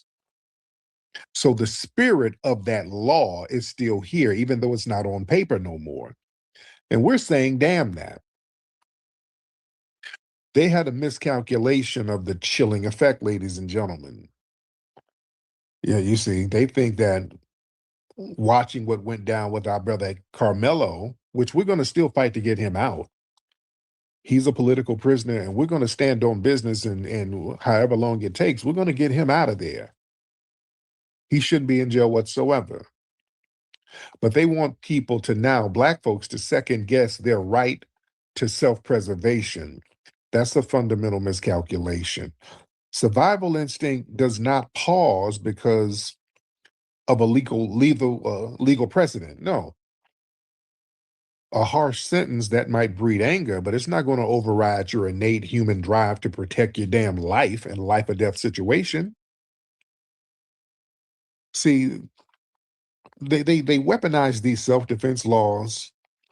See, the legal framework of self-defense, concepts like imminence and proportionality, and that's always interpreted through a racialized lens. When a Black person asserts himself with self-defense, the system automatically shifts the burden of treating their fear as illegitimate and the aggressor's actions justified. We know the rules are different, and we have to factor that into our reality. That doesn't change our response to an immediate threat. You understand? See, the thing is, if you look at the archives of history, this isn't a new tactic. The criminalization of Black self-defense, that's been a structural pillar for centuries. This Anthony case and others, that's the modern iteration of using the judicial system to try to strip away the right of us to arm ourselves for self-preservation. Just like with the Black Panthers, again, out here in California, I always bring this up. In California, you can have guns. You can openly carry in California. This is the Wild Wild West. Come on now. This is the Wild West. Literally the Wild West. When people just had guns on holsters out here, walking up in a saloon. That was the West was built on that. The cowboy and all that stuff. You can openly carry your guns. When the Black Panthers did it, there's, wait a minute now. We got to change. They immediately changed the damn law. You understand? This is why I say we as foundational Black Americans, we are pivotal to all the laws in this country. When I say we're foundational to everything, ladies and gentlemen. All the laws and everything ultimately revolve around us. Y'all know that? Do y'all really, I really want y'all to understand that part of the game. But the thing is, man, when you're confronted with an immediate physical threat, the decision-making process, man, it's very binary. You survive or become a damn victim. The dominant society, they theorize that the threat of a courtroom will make a black person choose to be a damn victim. That's a delusion. When faced with violence, people, we're going to do whatever we need to do necessary to neutralize the threat, including lethal force. Yeah, because dealing with a biased court is still better than being in a damn casket. You understand? And because the judicial system, they refuse to validate black self-defense, the strategy, we just can't rely on the courts for justice. I mean, if you have an immediate threat, you got to do what you have to do. You got to do what you got to do. And here's the thing. The white supremacists are very cowardly. As we saw with the Chud the Builders and people like that, they let him run around with that damn gun threatening people and calling them the N-word. They let him run around and do all that shit, knowing what he was going to do, like a coward. The only problem with Chud pulling what he pulled was what he did it on the grounds of a courthouse. I want y'all to understand how important that is. And I broke that down before. That's the only problem. Because understand this, the dominant society, they got these little janky rules. I won't even say they're unwritten. They're written. With the Constitution, they did all kind of weird interpretations of the Constitution. It's supposed to be enforced in one way, but then they start breaking it down in different ways. Like there was a case, I think it was called the Slaughterhouse case, where they interpreted the 14th Amendment and all that equal protection under the law. They said, well, there's two forms of the law. There's national law and then there's state law. So the national law can't step on the state law. So if I'm trying to make it plain, so I'm just not talking a bunch of legalese. So back after slavery, after the 14th Amendment was implemented, you were supposed to give black people equal protection. The federal government was supposed to protect black people, which they did for a certain period. But then they started reinterpreting that state law and national law, states' rights and all that bullshit. So when a white lynch mob would lynch a black person, and then you try to take it to the federal government, they said, hey, well, that's a state issue because this Constitution has to be implemented if there's the state violating somebody's rights. You understand? But if a private citizen wants to go and lynch people, well, we can't do it. The state got to take care of that. But if an institution like the police or whatever, they are unjustly unaliving people, then we have to step in as the federal government. But if they're doing it as private individuals, they can knock themselves out. All right. And so that's just a rudimentary way of me explaining it. So with Chud the Builder, like I keep saying, if Chud just caught some black person in an alley and unalived him, he would have gotten away with it. The fact that he did it on government ground, now the government is responsible for that. You know what I'm saying? They can't just look the other way. He did this on government ground. They're forced to put his ass in jail for that. You know what I'm saying? So these different reinterpretations of the law is very important to understand.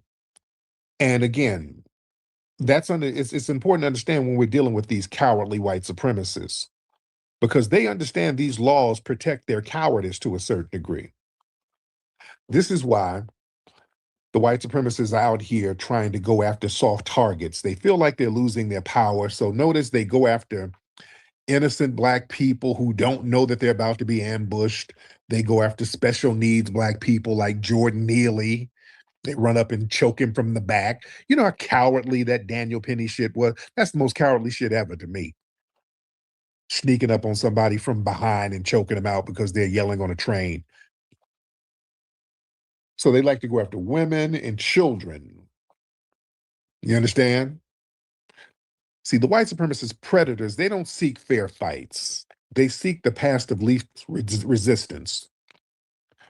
Just like with Chud the Builder. Chud the Builder had a gun and he tried to ambush your brother, still got his ass whooped. Shot a brother and the brother still whooped his ass while he was shot. You understand? That was an L for white supremacy. That's why they went and put him in. They said, we'll put your ass in jail. You couldn't even do that right. Yeah, you making white supremacy look bad. You gonna shoot somebody and he still whoop your ass.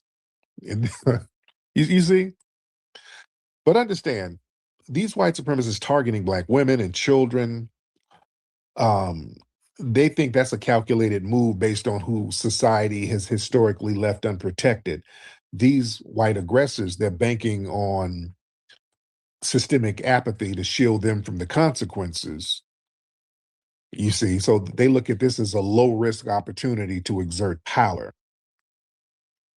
And there's an illusion with these people of consequence-free violence. See, their behavior is rooted in an outdated script. See, for a long time, the dominant society, they signaled that aggression against Black women carried minimal risk.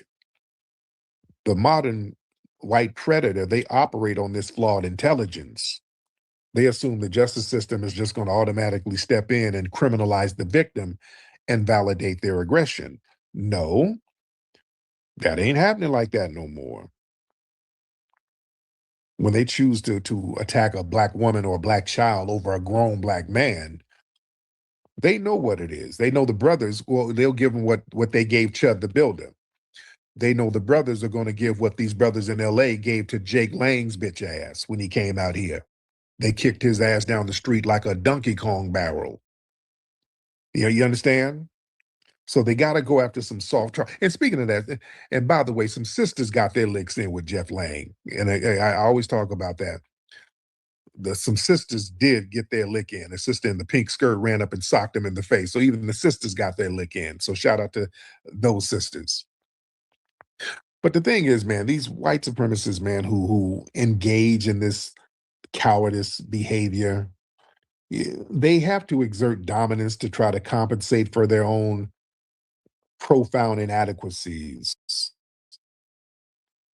So they require a target that they perceive as physically or socially weaker because they cannot handle a direct equal confrontation. You understand? And when you look at society, the physical violation of Black women and the disruption of the Black family unit, that was an operation of standard control.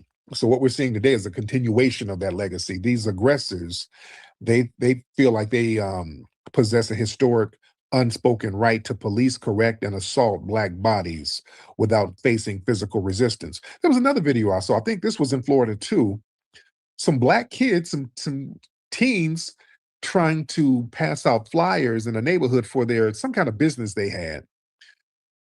I think some of y'all seen this there. I think this was in Florida. Some Black kids passing out, they're trying to do legitimate business, passing out flyers for whatever business they got. Some old white supremacist suspect comes out there with a gun. He's out there with a gun on these kids. They're demanding to see their ID. The kids didn't even go to his house. He runs down on these kids. I don't even think the police did anything to this guy, by the way. This is what we're saying. So the police are letting these white supremacists just run roughshod. So we're going to have to defend ourselves. Damn that. By any means. You defend yourself by any means. You understand? And this whole thing, they think that Black women are just going to simply absorb abuse and wait for the state intervention that will never arrive. No. Some of these sisters are getting armed. They're trained. They're psychologically prepared to neutralize threats instantly. So that calculation of a soft target, that's a fatal misjudgment. You understand? And the community is realizing that outsourcing your protection to a system that don't value it, we ain't doing that. All that. The brothers ain't doing it and the sisters ain't doing it. Black women are actively rejecting that role of being a damn perpetual victim for these people. There's a new protocol. Uncompromising self-defense. We're not going to just sit waiting on a biased system to save us. That's deputizing these idiots out here. All that. Yeah. See, when a sister stands her ground and uses force to stop an aggressor, that short circuits the whole racial and gendered power dynamic that the attacker is trying to enforce. So that forces a sudden, violent realization upon the predator that your perceived social privilege is not bulletproof. Yeah. And the dominant society, you know how they'll try to get on code and try to spin it. They'll turn the predator into a victim. They're up here talking about he's a veteran. When y'all hear all that veteran shit, he's a veteran. No, he was an idiot running up on this sister like a moron, being aggressive to this sister. She did what she needed to do. She stood her ground, rightfully so. I don't want to hear all that veteran shit. Damn that. There's a new baseline of accountability. The era of accepting predatory violence as just another tragic reality, that. These aggressors are finding out in real time that your actions carry immediate, irreversible physical consequences. If the state refused to draw a line in that sand and protect the vulnerable, Black women, Black children, Black men, you'll draw one yourselves. And we're going to enforce it with whatever force is necessary to survive. Damn that sitting up being a sitting duck for damn insecure white supremacists. Damn that. Let me get some of the family in here. Family, raise your hand. Let me talk to you. Let me see who we got in here. We got a lot of folks in here. Any people in Florida in here? I would like to talk to them. All right. Any Florida people? Let me get Queen Mother Empress in here to speak on this. Queen Mother Empress? Miss Empress, are you in here, beloved? Okay, Queen Mother Empress. I'm waiting on, well, we'll get her back. I don't know what's happening. Something's going on with a joint. We'll get her back later. Brother Isada. Isada? Hey, what's going on, good brother? Hey, man, I'm good. How are you, sir? Man, I'm chilling, man. Burning midnight oil at the gig, man. No But doubt. see, it's forced them with this patriotism, which I call it patriotism, because they only honor this so-called patriotism when it's them and not us. Right. Okay. Don't forget, our brother Roger Fortson was an active airman down there in Florida. You know, he was in the military at the time. He was, down by one of those race soldiers. His name was Eddie Duran.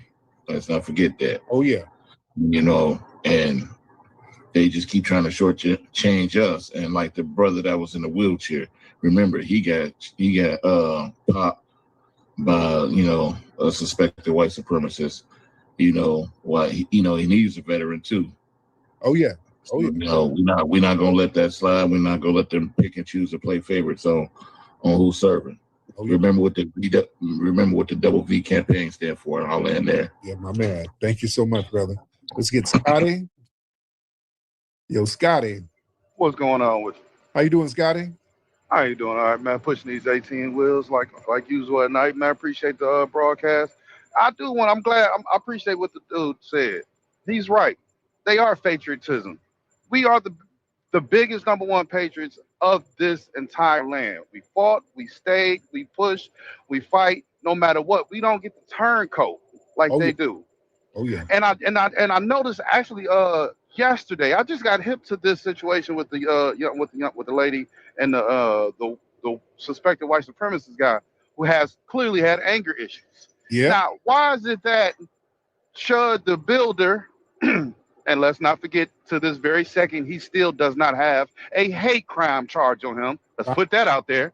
How is it that he gets to run up on a veteran PTSD veteran, but that only got mentioned once or twice, but not his suspected white supremacist dude who had clearly had anger management issues? That's all they keep leading with. He was a veteran. He was a veteran. Mm-hmm. Yeah. This guy was trying to get as close as he could over a parking spot to try to harm that sister. But y'all want to give him the veteran word. See, these the type of things that really irritate my soul. And I'm glad dude brought that up because I forgot about the good brother who was in there who answered the door when that police officer knocked on the door. And he was on FaceTime with his girl. And they shot him as soon as he opened the door. So he had a gun in his hand. You went to the man's door because somebody called for a disturbance that we still to this day never got the answer to because he was on FaceTime with his girl. But man, God bless America. Y'all stay good. I'm going to keep listening to B1 Family. Respect to you, brother.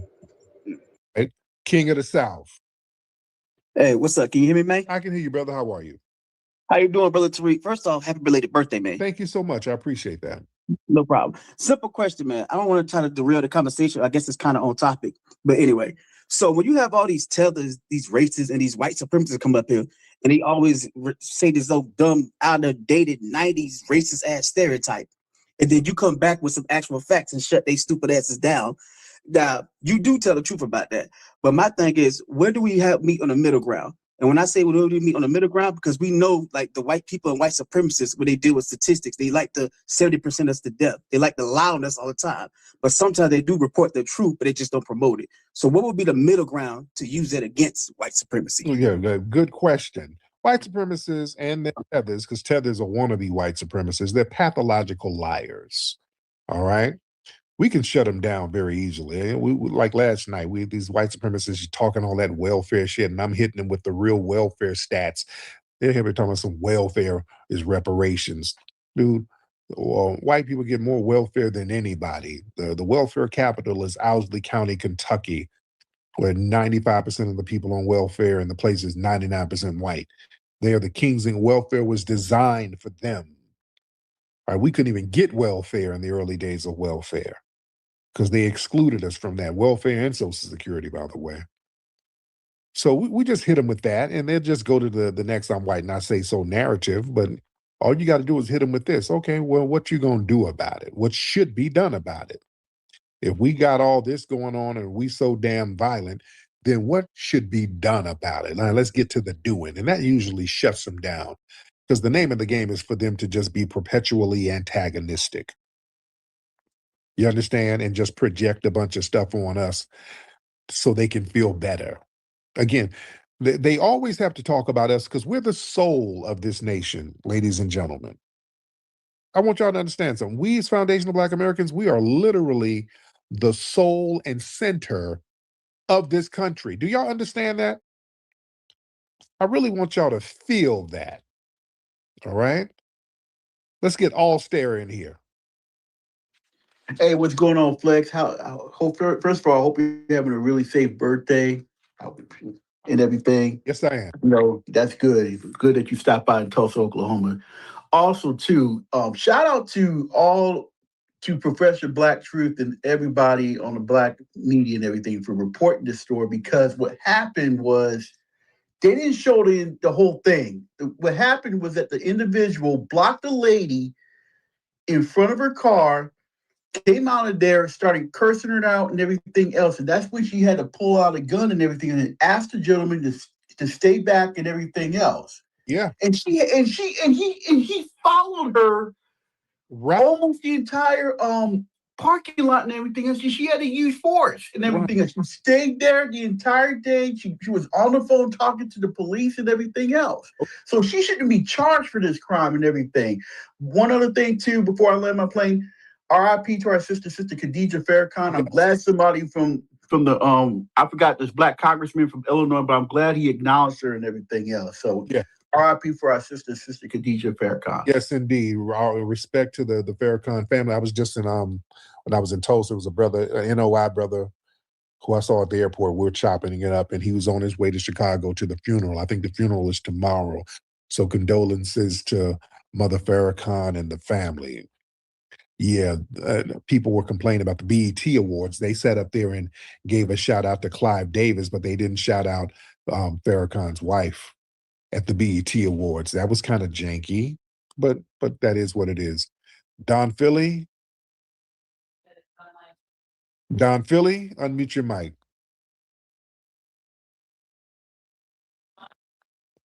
Don Philly. Okay, let's try Gokuda. Gokuda. Go Cuda, hop on in. Hey, good brother, how you doing? I'm good. How are you, brother? I'm doing good. I was heading out to Houston. I want to know, is there any soul food spots out there? In Houston, all over the place. Okay. Oh, yeah. Where you at now? Well, I'm in California now. Tomorrow I'm going visiting my family out there. Oh, cool. What part of California are you in? I'm in between San Francisco and Sac, like an hour away from both sides. Oh, Houston, dude, they got soul food spots. You can throw a rock and hit a soul food spot. They got some phenomenal spots out there, man. So yeah, you are not going to be in a shortage of finding some good spots, man. You'll find some great spots out there. All right, but thank you, bro. Let's get Big Ray. Let's get Big Ray in the building. Big Ray 305. Hello? What's up, Big Ray? Man, King Flex. Man, I wanted to wish you happy birthday, big dog. I got to tell you this. I grew up on you, man. I remember the first time I saw you was on that MTV TRL. I was like 13, I think, when I first saw you. Yeah, it was what was it? Was it live? What's that show? Made. Made, yes, with the kid with the big old yellow shoes. Yeah. Oh yeah. Yeah, you remember that's back in the day. Yeah. That was back in the day. That's the first time I saw you, and I had to give you so much praise.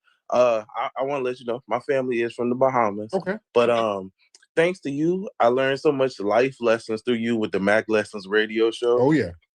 You laced me up at a young age, man. And you just made me so much more confident in who I am, especially, being a Bahamian. Shout out to all my FBAs. I love y'all because, man, King Flex, you saved my life. You helped me out a lot.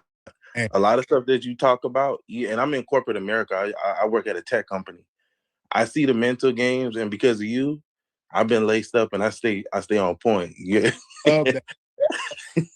You gotta be checking people left and right. I don't take no disrespect from no one, because I always think about the Mag Lesson radio days and what the knowledge you gave me at like 16, 17, 18. Oh yeah. So it's just a shout out to you, big dog. Happy birthday. I appreciate you, man. My man, I appreciate that.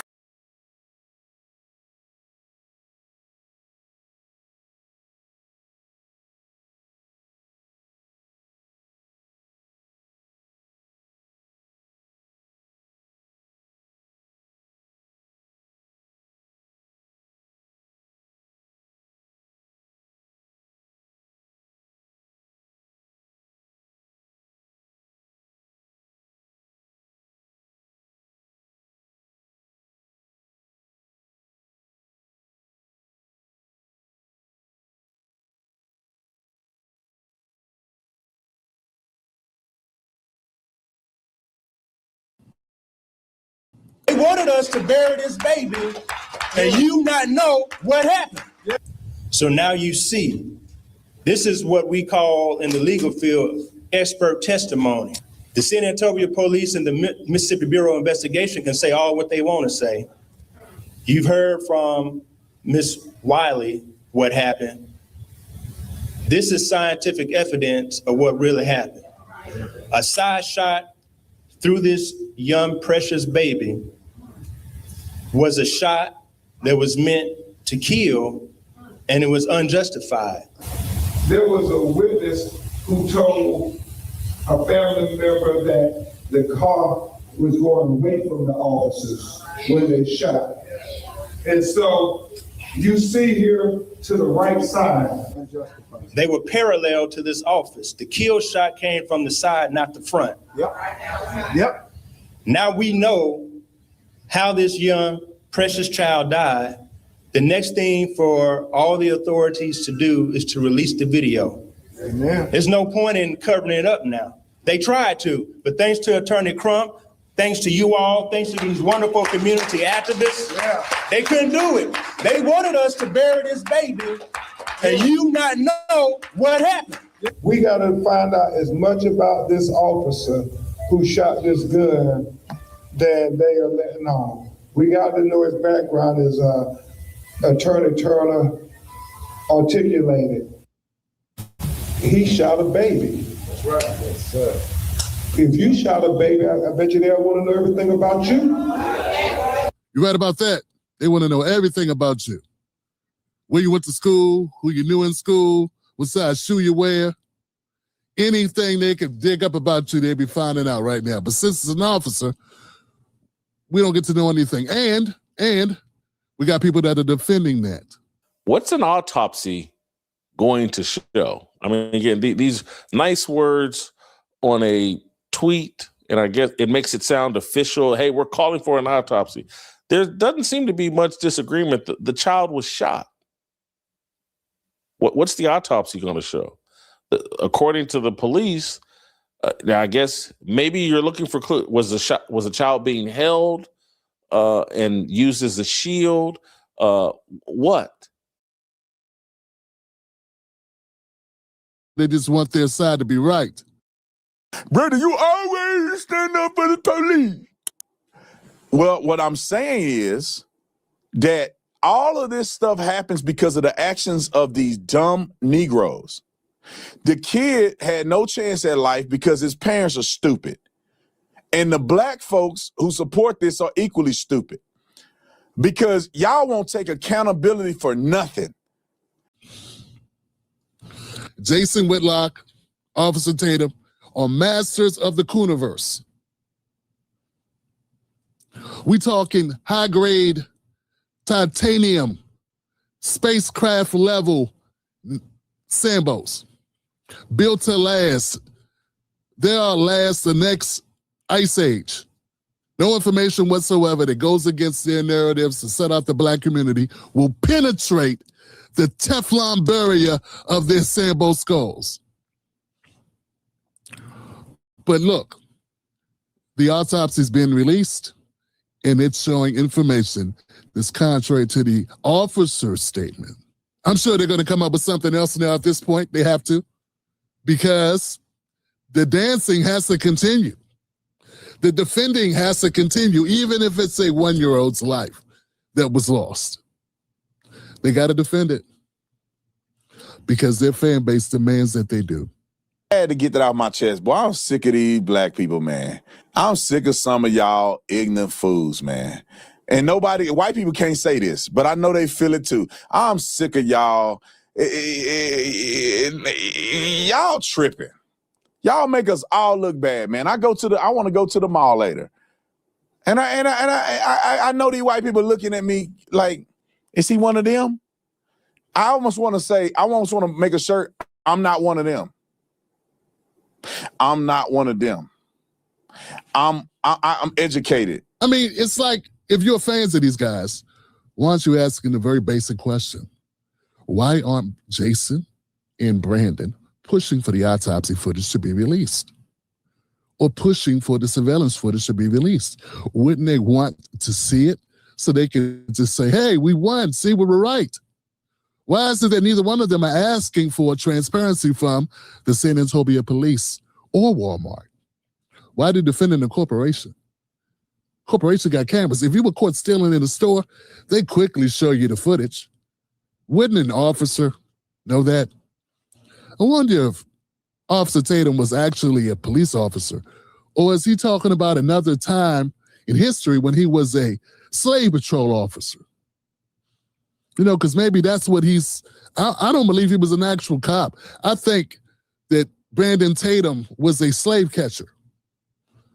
Because he damn sure is working for the system now. And Jason Whitlock, I mean, other than tackling buttermilk biscuits, I don't know what kind of sport he's really into. And his co-host, I mean, I'd rather literally watch grass grow than listen to her talk. But back to our point. You didn't come in for me to roast them. You came to get updates. Look, when we talk about video footage being locked away, there is a precedence for this. The spin you're going to hear from the officials is that this is just standard procedure. Technically, under Mississippi law, that's valid. They can legally sit on evidence during an investigative process. Walmart is a private company. They are under no law or any rules to do any particular thing at any particular time with the cameras in their parking lot. That is a legal reality. But now look, as a commentator, as a person looking at this, I'm saying bump all of the technicalities, bump all of the dramatics. Just because something is routine doesn't mean it's right. There have been cases like this where the police department wanted to show trust and build trust within the community that will release this footage right away. It's not unprecedented. It would not be a groundbreaking situation for them to do that. They could do that today if they wanted to. Walmart is under no rules to hold footage or release it. But if Walmart wanted to be transparent, they could be transparent. They could release it today. I'm sick of the bureaucracy being used as a shield. 1-year-old Cohen Wiley's life was stolen.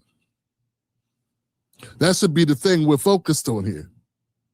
That should matter to all of us.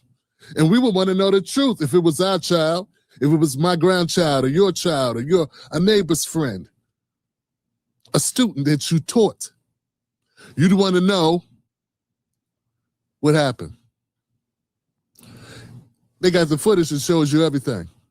You wouldn't need an autopsy report. You wouldn't need a pathologist, Mr. Mitchell, Dr. Mitchell, the pathologist, forensic pathologist who gave us testimony. That's beside the point. They already did an investigation of the autopsy. They just haven't released it. That's why Crump, and they had to get a private autopsy done. And that private autopsy shows a bullet entered to the right side of the chest and came out the left side. The fragments of the bullet show it came through a tempered glass. The tempered glass is from the passenger side window, which means the officer was not standing in front of the vehicle in harm's way when he shot. He was standing parallel to the vehicle. And if that's not true, if I'm wrong about something, if I'm getting it wrong, if the forensic pathologist is wrong, well, then the body camera would show it, wouldn't it? Or the dash camera footage would show it, wouldn't it? Or the Walmart parking lot footage would show it, wouldn't it? And why would you not want to shut up the activist and all of the hoopla surrounding this? Why would you not want to quiet those voices? They can't be good for Walmart business. They can't be good for San Antonio Police Department. The bottom line is that other cities in similar circumstances have released footage to maintain the public trust. Why aren't they doing that here? So don't tell me that their hands are tied. Transparency is a choice. And they're choosing not to be transparent. Right now, the state of Mississippi and Walmart are choosing to keep everybody in the dark. And that should make everybody furious. We wouldn't be going to each other back and forth, would we? If we had the facts. Where the spin ends, accountability begins. We need that tape. Release the tape. If you're somebody that's defending the police on this without any evidence that the police have, that they could show you to prove you're right, you should want the tape released. If you are supporting the mother and the deceased child and the family, you should want the tape released. Because at the end of the day, we want the truth to come out, right? If you shot a baby, I bet you they'll want to know everything about you. And so, as Attorney Turner said, it is time, y'all. It is time for us to demand transparency. It's the time for us to demand truth. It's time for us to demand accountability. And it's time for us to demand justice for baby Cole. There's a family missing their grandbaby. There's a mother missing her child. There's a father missing his child. There's a city that's up in arms right now about this. And it don't have to be. Release the tape. It only makes sense. I mean, unless you have something to hide. I'm Tim Black. Follow this channel for more news. I will produce updates as they become available. Stay dangerous. Catch Tim Black live on the most dangerous show in America, Sunday. Kofi, follow me.